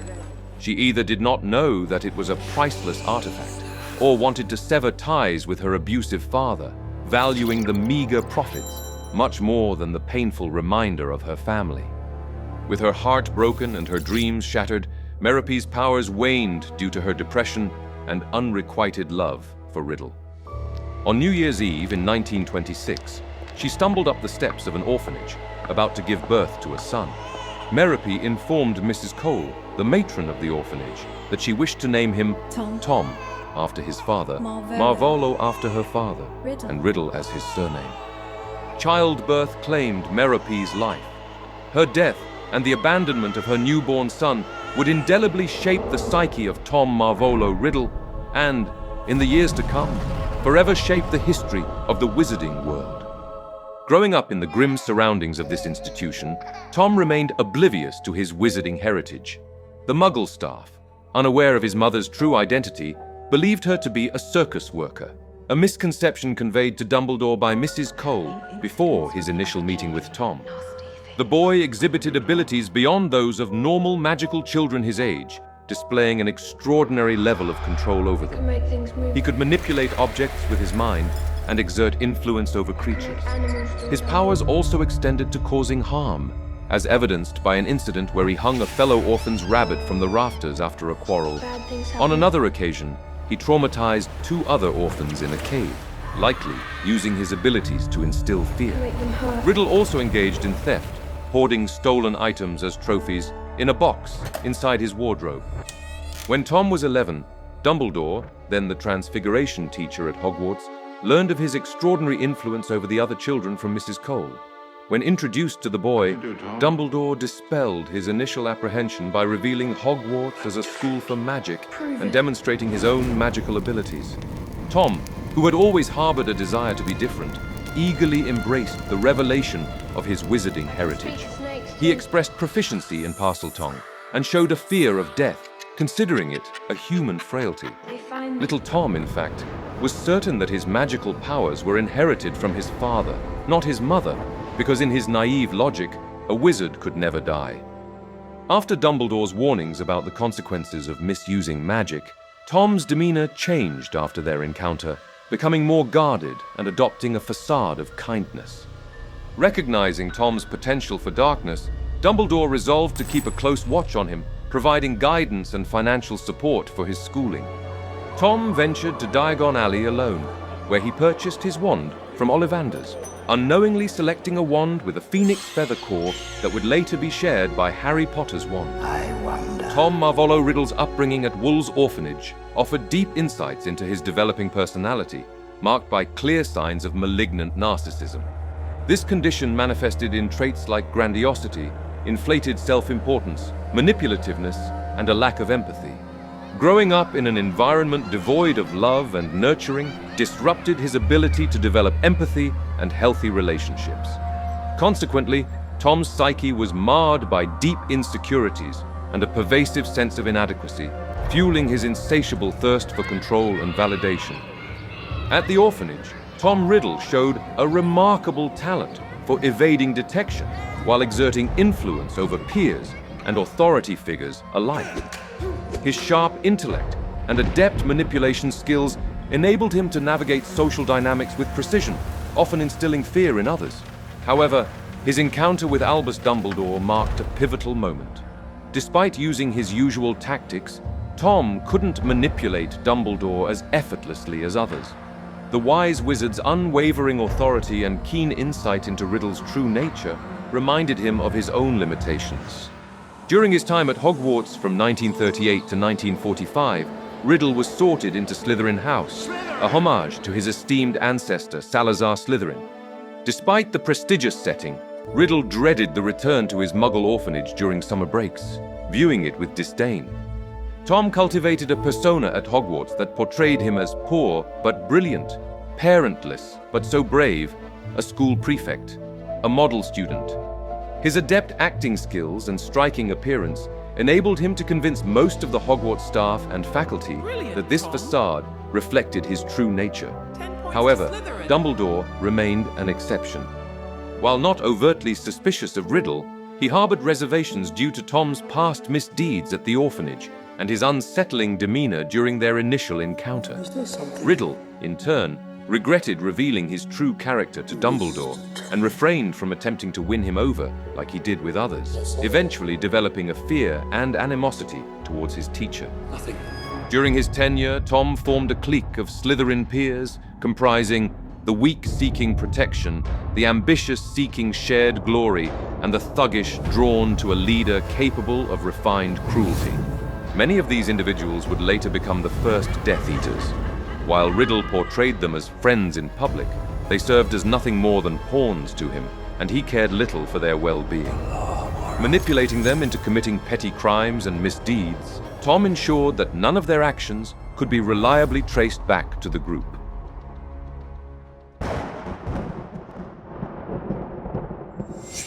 Of erasure, metamorphosis, and immortality.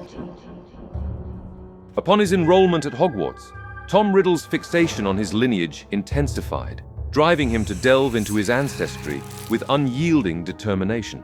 Convinced of his father's wizarding heritage, he scoured the school's archives and historical records in search of any trace of his paternal lineage, only to confront the bitter reality that his father was a Muggle.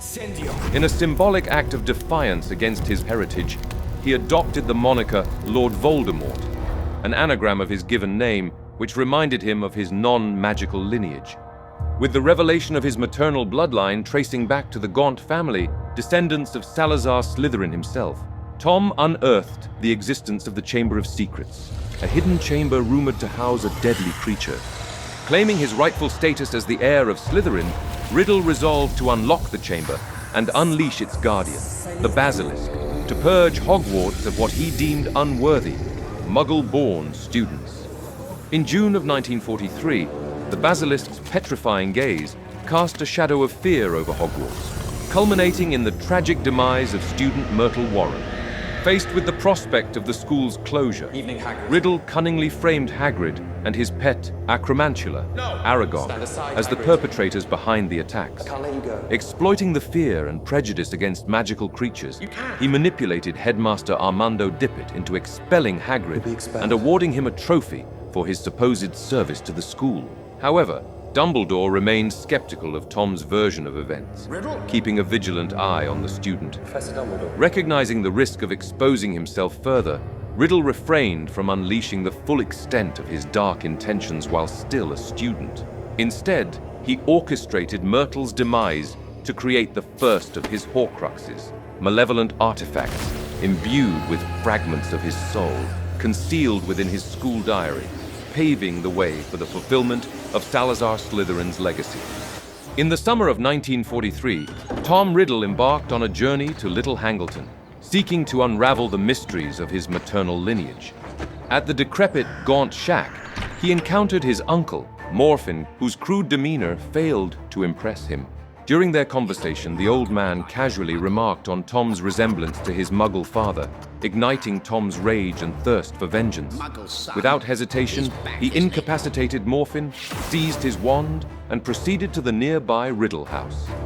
Armed with his uncle's wand, he mercilessly executed his father, grandfather, and grandmother with the deadly killing curse, extinguishing their lives in a swift and brutal manner.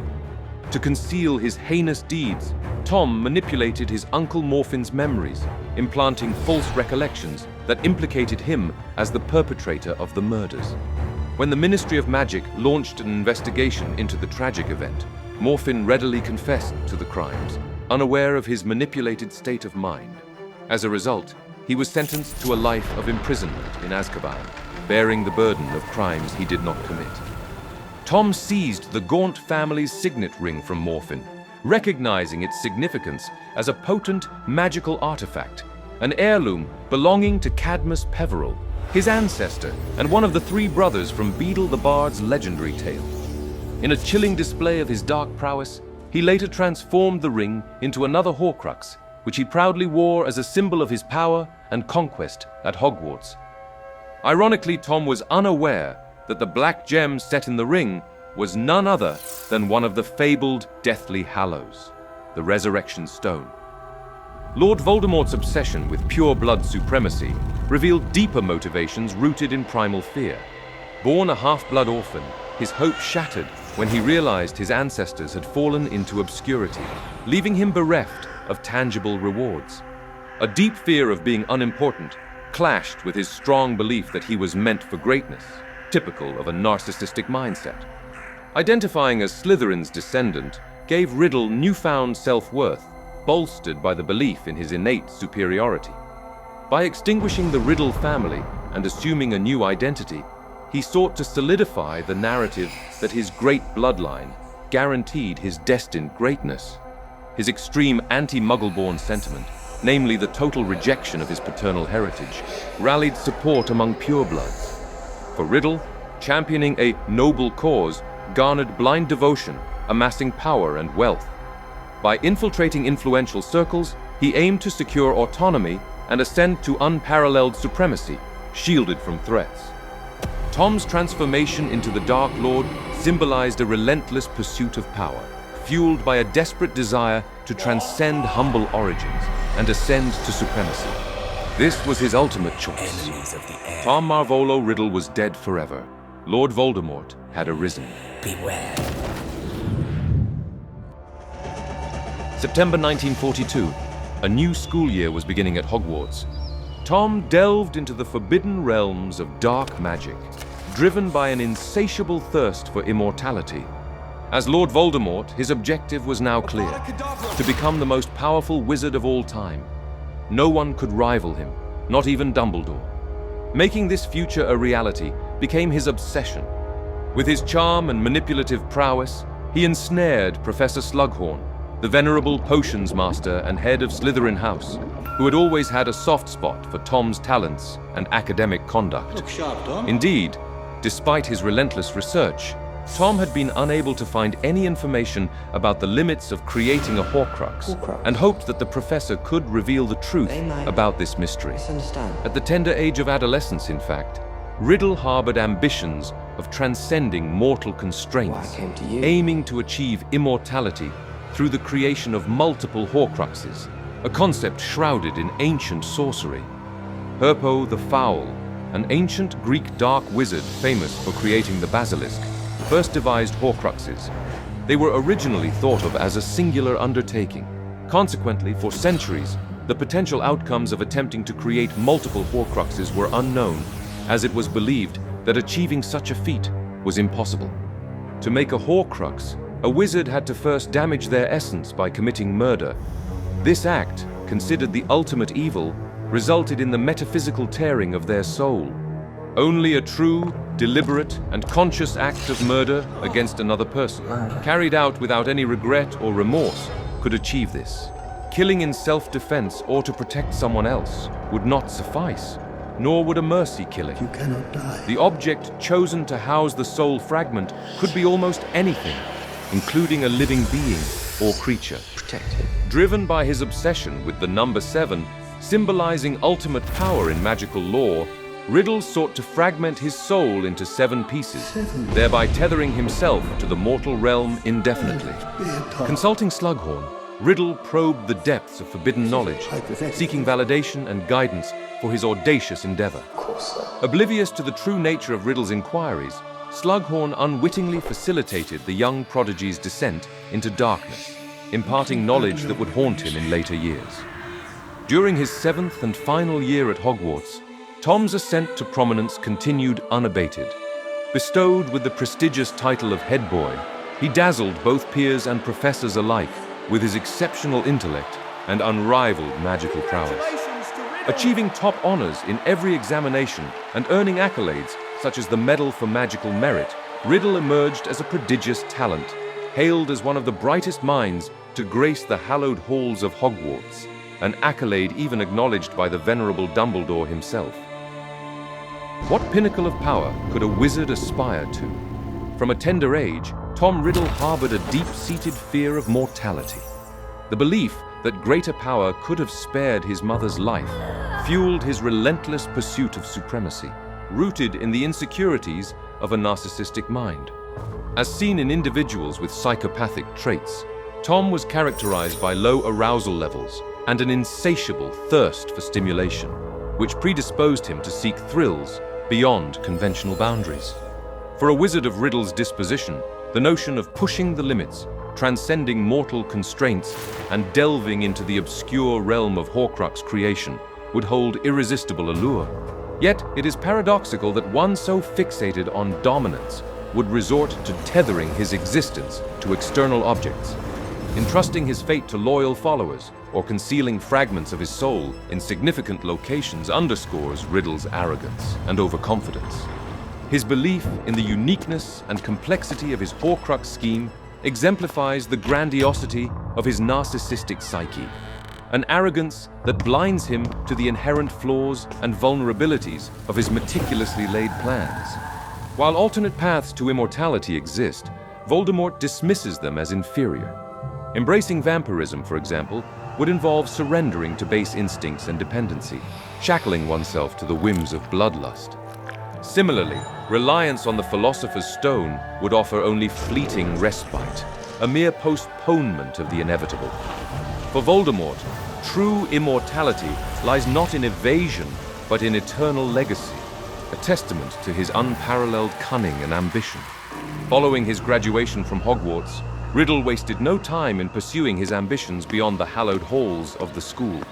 Approaching Headmaster Dippet, he sought employment as the Defense Against the Dark Arts professor, driven by motives he kept close to his chest. Hogwarts held a special place in Tom's heart, envisioning it as his true home, and aspiring to wield influence over future generations by recruiting them into his clandestine cause. However, Dippet deemed him too young for the role and advised him to reconsider in the future. Being recruited as a teacher at Hogwarts would have been crucial for fulfilling his plan to collect the Hogwarts founder's relics, which he intended to use to house 4 of his future Horcruxes. The choice of these objects was not based on their power, but on the fact that they represented Hogwarts' school of witchcraft and wizardry, the one place Tom held sentimental value for, the only place he still felt he could call home.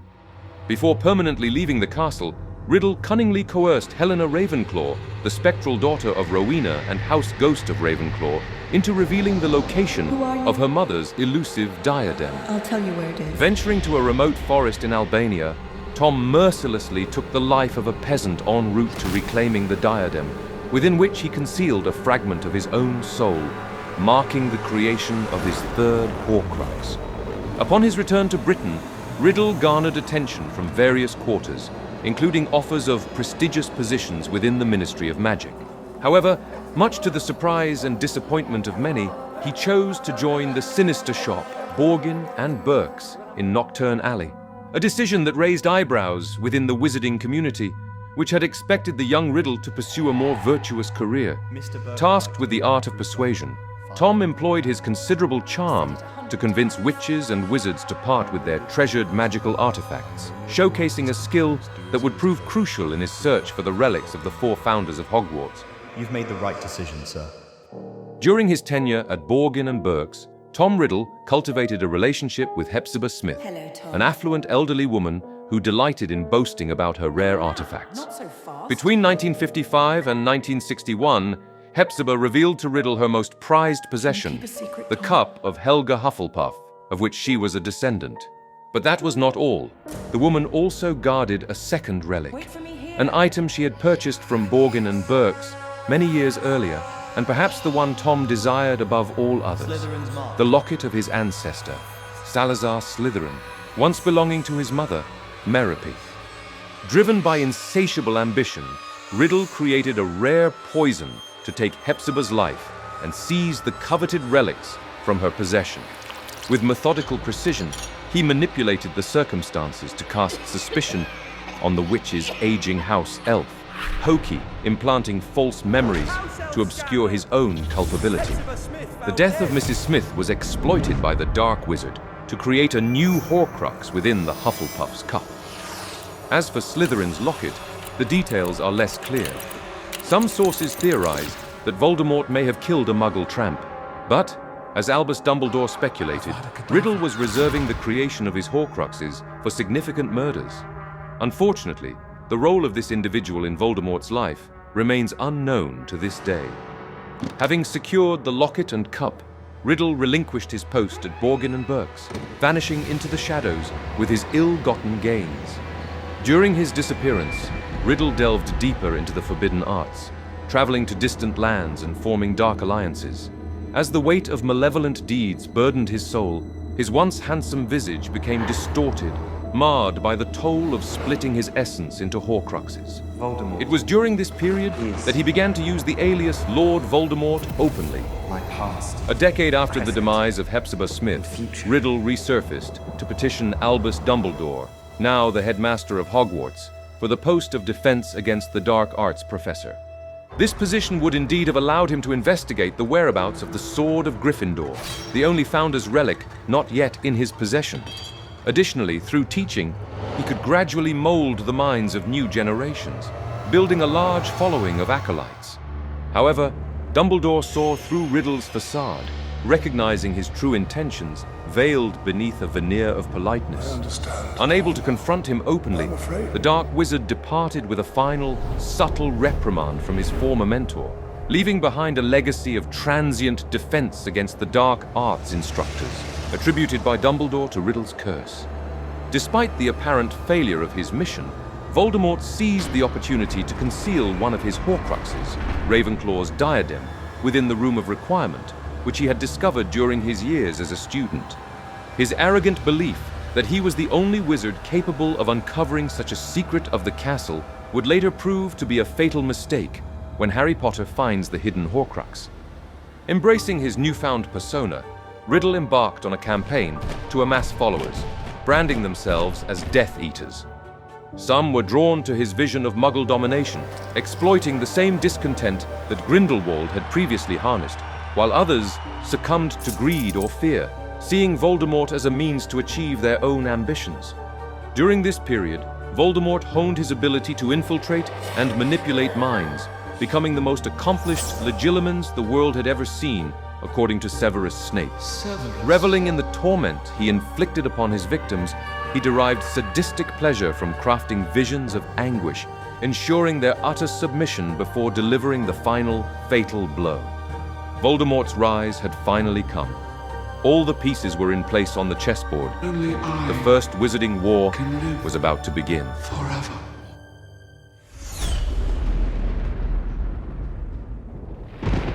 Of rise, war, and fall. As darkness begins to spread across the Wizarding world, a formidable force rises, intent on unraveling the very foundations of society. Lord Voldemort, a name spoken only in hushed whispers, seeks more than mere power. His desire is a warped vision of order. The Dark Lord persuaded his followers that to establish a world ruled by peace and strength, the current regime had to be obliterated at any cost. In this new world, only those of pure blood, strong will, and shared beliefs would be permitted to survive and prosper. Yet, in reality, Voldemort held little regard for political ideals. His sole focus was on increasing his magical prowess and surpassing all others as the greatest wizard to ever exist. His ultimate pursuit? Power, omniscience, and immortality, transforming himself into a godlike being. Voldemort designed his own personal symbol, a serpent emerging from the mouth of a human skull, a sigil he called the Dark Mark. He enchanted this mark as a tattoo on the forearms of his followers, allowing him to summon them to his side at will. Dark forces began to stir across Great Britain, a country that had previously remained untouched by such sinister magic, even during Gellert Grindelwald's reign of terror. Voldemort and his followers began covertly murdering poor and homeless muggles, individuals whose disappearances would go unnoticed. Using necromancy, the Dark Lord reanimated their corpses, creating an army of inferi, a feat unparalleled in history. Grindelwald had once considered raising such an army for his revolution, but had aimed to use the Resurrection Stone, misunderstanding the true power of the Deathly Hallows. In March 1965, the notorious and sadistic werewolf wizard Fenrir Greyback, now a loyal Death Eater, murdered 2 Muggle children, evaded justice, and even harmed the son of a high-ranking ministry official. Greyback did not join Voldemort out of ideological alignment, but for the promise of access to more victims. His lust for blood made him a fearsome weapon, often deployed as a threat to those unwilling to comply with the Dark Lord's demands. This led Lyle Lupin, a top employee in the Department for the Regulation and Control of Magical Creatures, to denounce werewolves as soulless, evil, and deserving of death. In retaliation, Greyback attacked and infected Lupin's 5-year-old son, Remus, with lycanthropy. This event prompted the Ministry to enact a ban on the breeding of dark or dangerous creatures, a move supported by the infamous magizoologist Newt Scamander. Voldemort was masterful at exploiting one of the wizarding world's deepest flaws, the marginalization of magical creatures and beings. Alongside the werewolves, who were shunned by much of wizarding society, the Dark Lord recruited the giants, long driven into the mountains by witches and wizards. Some feared the goblins might also join his ranks, given their long-standing resentment over being barred from using wands. However, this alliance never materialized. In fact, Voldemort personally wiped out an entire family of goblins in Nottingham.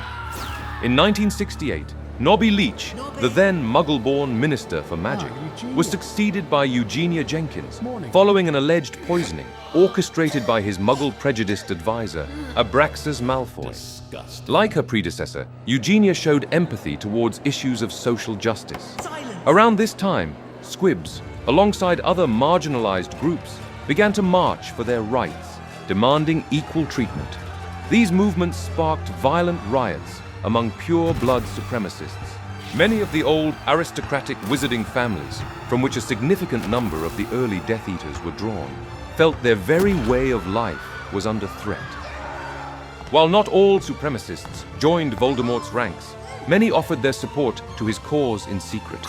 It was within this tense atmosphere that in 1970, Voldemort publicly revealed his identity, declaring himself the Dark Lord and launching acts of extreme terrorism across Britain. Thus, the First Wizarding War officially began. Faced with the rising threat of the heir of Slytherin and his declaration of war, Bartemius Crouch Sr., then head of the Department of Magical Law Enforcement and known for his unyielding stance against the dark arts, issued an order allowing Aurors to use unforgivable curses on Death Eaters without prior warning. In some cases, suspects were handed over to the Dementors without the formality of a Wiesengarmoth trial. This resulted in many innocent individuals being unjustly imprisoned. Due to the horrors unleashed by Voldemort and his Death Eaters, terror gripped the wizarding world to the extent that his name was rarely spoken, and he became known as You-Know-Who, or He Who Must Not Be Named.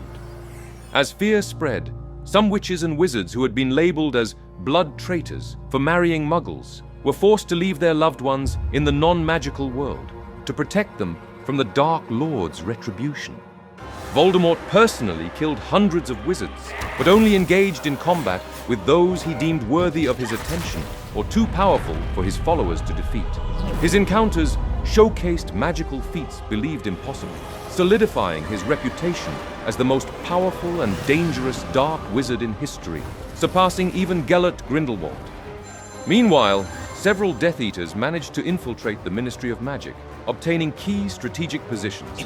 Through blackmail and the Imperious Curse, they extended their influence, destabilizing the government from within, which was desperately trying to maintain order and uphold the statute of secrecy from the Muggle world. Augustus Rookwood, an unspeakable in the Department of Mysteries, established a highly successful espionage network within the Ministry. To maintain secrecy, Voldemort ensured that many Death Eaters did not know the identities of their fellow followers. Adding to the confusion, he placed numerous innocent people under the Imperious Curse and forced them to execute his orders, increasing paranoia. Despite the widespread chaos and destruction, Hogwarts School of Witchcraft and Wizardry remained a haven throughout the war, protected under the watchful eye of Albus Dumbledore, the only wizard Voldemort truly feared. A staunch advocate for Muggle and Muggle-born rights, as well as the protection of other oppressed groups, Dumbledore had risen to the role of headmaster of Hogwarts. His fame, bolstered by his defeat of Grindelwald and numerous other achievements, also led to his appointment as Supreme Mugwump of the International Confederation of Wizards and Chief Warlock of the Wiesengarmoth. In these prestigious roles, Dumbledore passed significant legislation aimed at thwarting dark forces and ensuring the security of Great Britain. He famously declined the position of Minister for Magic, stating that such power would be corrupting, even to someone with pure intentions. It was Dumbledore's influence, both overt and covert, that prevented Voldemort and his Death Eaters from securing immediate victory in the war. Feeling daunted by the unpredictability and cunning of his former mentor, and reminiscent of the powerless child he once was, Voldemort sought to rigorously test the capabilities of his Horcruxes, to affirm the breadth of his immortality. With assistance from his devoted servant Regulus Black, the Dark Lord crafted impenetrable protective spells for Slytherin's locket, nearly resulting in the death of Kreacher, the Black family's house elf, who served as an unwitting test subject. During this period, Voldemort entrusted his old diary to Lucius Malfoy, instructing him to hide it, while concealing the fact that it housed a fragment of his soul. He informed the Death Eater that the diary was enchanted to reopen the Chamber of Secrets, thereby unleashing the Basilisk and advancing Slytherin's vision of purging Muggleborns from Hogwarts. Additionally, the Dark Lord assigned Hufflepuff's cup to Bellatrix Lestrange, his most devoted follower, instructing her to keep it safe within her family's vault at Gringotts, which was regarded as impregnable. While she took measures to ensure the cup's security, she remained unaware of its true nature as a Horcrux and placed protective curses upon it to deter potential thieves. Furthermore, it is likely that Voldemort returned Gaunt's ring to the Gaunt Shack, concealing it in a golden box hidden beneath the decaying floorboards. He fortified this location with numerous protective enchantments and set a deadly curse for anyone daring enough to wear it without caution. A decade into the war, at the zenith of his power, an unforeseen event would irrevocably alter the course of history and shift the balance of the conflict. Sybil Trelawney, just over 20 and desperately seeking employment, encountered Albus Dumbledore in Hogsmeade at the Hogshead Inn, where she was residing in hopes of securing the position of Professor of Divination at Hogwarts. Although Dumbledore had no intention of continuing the subject at the school, he decided to offer her a chance due to her lineage. Unfortunately, Sybil demonstrated a complete lack of talent in the art of divination, prompting Dumbledore to decline her request. Yet, against all odds, she entered a genuine trance at that moment and made a fateful prophecy. The one with the power to vanquish the Dark Lord approaches, born to those who have thrice defied him, born as the 7th month dies, and the Dark Lord will mark him as his equal. But he will have power the Dark Lord knows not, and either must die at the hand of the other, for neither can live while the other survives. The one with the power to vanquish the Dark Lord will be born as the 7th month dies. The meaning of the prophecy, though enigmatic, was unequivocal in one aspect. The Dark Lord would be defeated. A chosen one would be born, whose existence was inextricably linked to Voldemort and his ultimate downfall. But who could it be? Besides Albus Dumbledore, another individual had the chance to overhear the prophecy, Severus Snape, who at the time served as a covert informant for the Dark Lord and was a Death Eater. However, fate dictated that Snape only heard a fragment of the prophecy, delivering an incomplete message to Voldemort that lacked critical components for its full comprehension. Feeling threatened, the Dark Wizard acted swiftly to thwart the prophecy's fulfillment, becoming consumed by it. After a lifetime dedicated to accumulating power and knowledge at the edge of mortal comprehension, and perhaps coming closer than any man before him to achieving divinity, he could not allow himself to fall. This simply must not happen. At that time, 2 infants could have been the subject of the prophecy: Harry Potter, the half-blood son of James and Lily Potter, and Neville Longbottom, the pure blood son of Frank and Alice Longbottom. Both families had sought to thwart Voldemort 3 times and were members of the Order of the Phoenix, a clandestine society established by Dumbledore to oppose Voldemort and his Death Eaters. Both children were born at the end of July. But which one? After much contemplation, Voldemort opted for young Potter. Neville Longbottom was a pure blood belonging to the Sacred 28, the British families considered truly pure blood as of the 1930s, whereas Harry shared a similar humble lineage with Tom Riddle. He had Muggle blood flowing through his veins. Voldemort believed that for the prophecy to hold significance, his nemesis must reflect his own nature, his shadow. Following Harry's birth, Peter Pettigrew, a member of the Order of the Phoenix and the Potter's secret keeper, was manipulated by power and began serving Voldemort as a Death Eater. On Halloween night, 31st October 1981, Pettigrew disclosed the Potter's location to his master. Voldemort arrived at Godric's Hollow, and with the Fidelius charm broken, he simply entered their home. Once inside, he murdered James and Lily, who were unarmed. The 2 young members of the Order could do nothing against Voldemort's might this time. However, an inexplicable event occurred that night, perhaps the most mysterious and baffling moment in the entire history of the wizarding world. When the Dark Lord aimed his wand at the infant, unleashing the deadly green light of Avada Kedavra, the curse that kills without any chance of defense, it rebounded, causing no harm to little Harry. Instead, the curse turned upon its master, disintegrating his body. Among all the theories surrounding this occurrence throughout history, one explanation stands out above the rest: love. Lily's selfless sacrifice for her son created a powerful protective barrier of ancient magic around Harry that shielded him for many years to come. After over a decade of tyranny and conflict, the war concluded with Voldemort's defeat for the time being. It was during this moment that Tom Riddle's next Horcrux was unwittingly formed. Years of experimentation, murder, and the deliberate fragmentation of his soul into numerous Horcruxes had destabilized the remaining portion of his essence.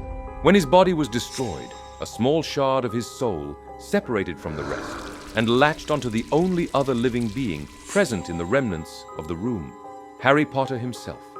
This fragment fused with Harry's soul, granting him a portion of the Dark Lord's powers and establishing a latent connection to Voldemort's mind. Ironically, Harry became the Dark Lord's 6th Horcrux, the very number Voldemort aimed for to achieve the splitting of his soul into 7 pieces. That same night, what remained of Voldemort's mangled soul fled from the ruins of the house. In the aftermath of Riddle's downfall, the Death Eaters scattered, attempting to resume normal lives. Many claimed to have been under the Imperious curse, while others remained loyal to their master, continuing his dark legacy. The Lestrange family, in particular, was captured, tried, and imprisoned in Azkaban. However, most Death Eaters ultimately managed to evade capture and reintegrate into society. Yet, as they endeavored to erase their sinister past, a lingering presence endured. The Horcruxes created by Tom Riddle tethered his spirit to the mortal realm. Whispers began to emanate from a distant forest in Eastern Europe, the voice of a nameless shadow. A whisper in the dark, a confirmation of a young wizard's suspicions as he hunted the trail of the Dark Lord. And so, we return to the prologue of our story, to Quirinus Quirrell and his relentless obsession. He would prove to the entire wizarding world that Voldemort was far too powerful to have truly perished. After leaving the halls of Hogwarts behind, he had finally embarked on his journey to Albania, a journey far from easy, through lands as ancient as they were steeped in dark magic. Here, hags still lurked in the depths of the forests, and vampirism held dominion over the night. And yet, even the eldest among the villagers, men and women well acquainted with the dangers that had plagued those lands for centuries, spoke in hushed, fearful tones of something they could neither name nor comprehend. A shadow without form, a presence of almost demonic nature, concealed in the darkest depths of the forest, where its very touch drained the life from all it met. The creatures of the Black Forest were dying, one by one. Yet despite the warnings, Quirrell did not falter. On the contrary, he pressed on. At last, he had found the confirmation he had long sought. His intuition had proven correct. If he ventured deep enough into the forest, it was only a matter of time before he would come face to face with the Dark Lord, or with whatever remained of him. When the moment came, he could not afford to lower his guard. Even without a physical form, Voldemort's power was something that could crush the most exceptional of wizards. Quirrell would have to act swiftly, secure proof of the Dark Lord's survival, and then at last put an end to him once and for all. Then, the wizarding world would see him for what he truly was, the one who had defeated Voldemort for good. Harry Potter, the boy who lived, might soon be forgotten. But now, just as he stood on the precipice of discovery, a doubt crept into Quirrell's mind. What if Voldemort was not meant to be destroyed?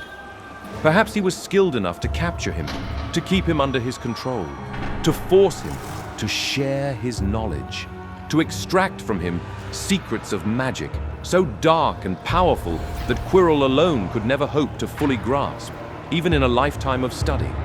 But the young wizard's thoughts were swiftly interrupted. A presence, something dark, lurking just beyond the trees, watching him. Something that perhaps had not been found at all, but had instead allowed itself to be found. There could be no more doubt. Lord Voldemort had survived.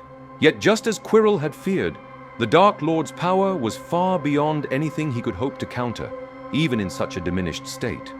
His mastery of legilimency remained intact, effortlessly peeling away the layers of Quirrell's mind, extracting every thought, every hidden fragment buried within. As soon as Voldemort realized that the pitiful human before him was none other than a teacher at Hogwarts School of Witchcraft and Wizardry, he knew that fate had once again set its course.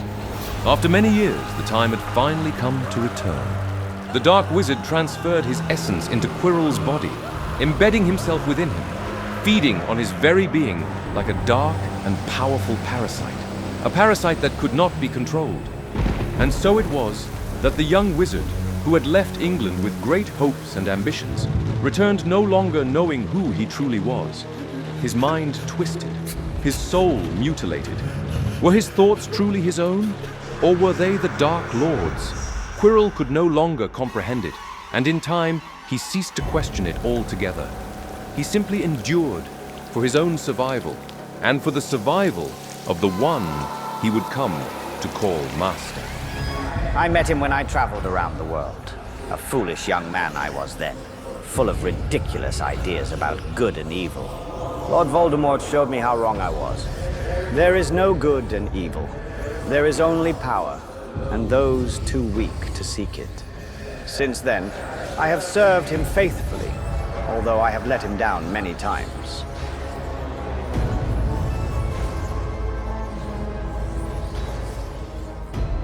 Nights became sleepless, his hands began to tremble, and his voice lost its firmness. Finding the right words grew increasingly difficult, and stuttering became part of his new normal. His hair began to fall out, and slowly the face of the Dark Lord started to take shape upon the back of his skull. The stench grew stronger by the day, until he had no choice but to conceal it beneath the turban. It was a gift from a Persian prince, he would tell those who asked.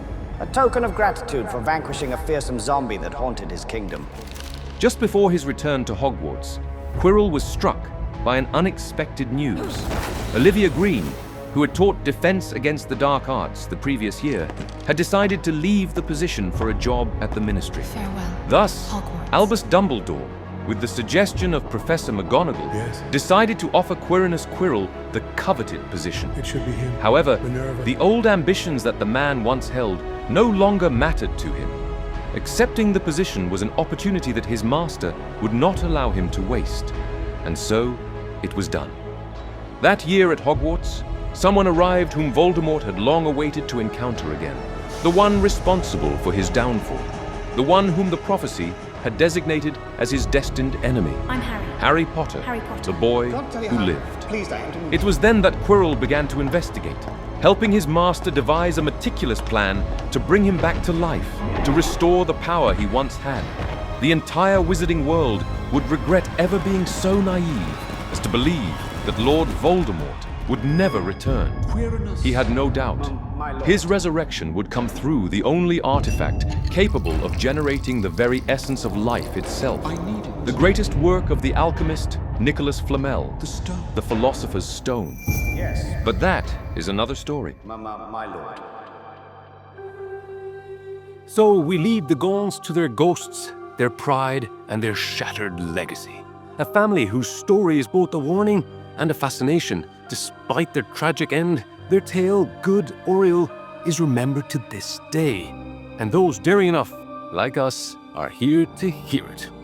Not the Ministry, of course. Still scared even to speak that name after 30 years. Quentin, are you mad? Do you want them to shut down the show?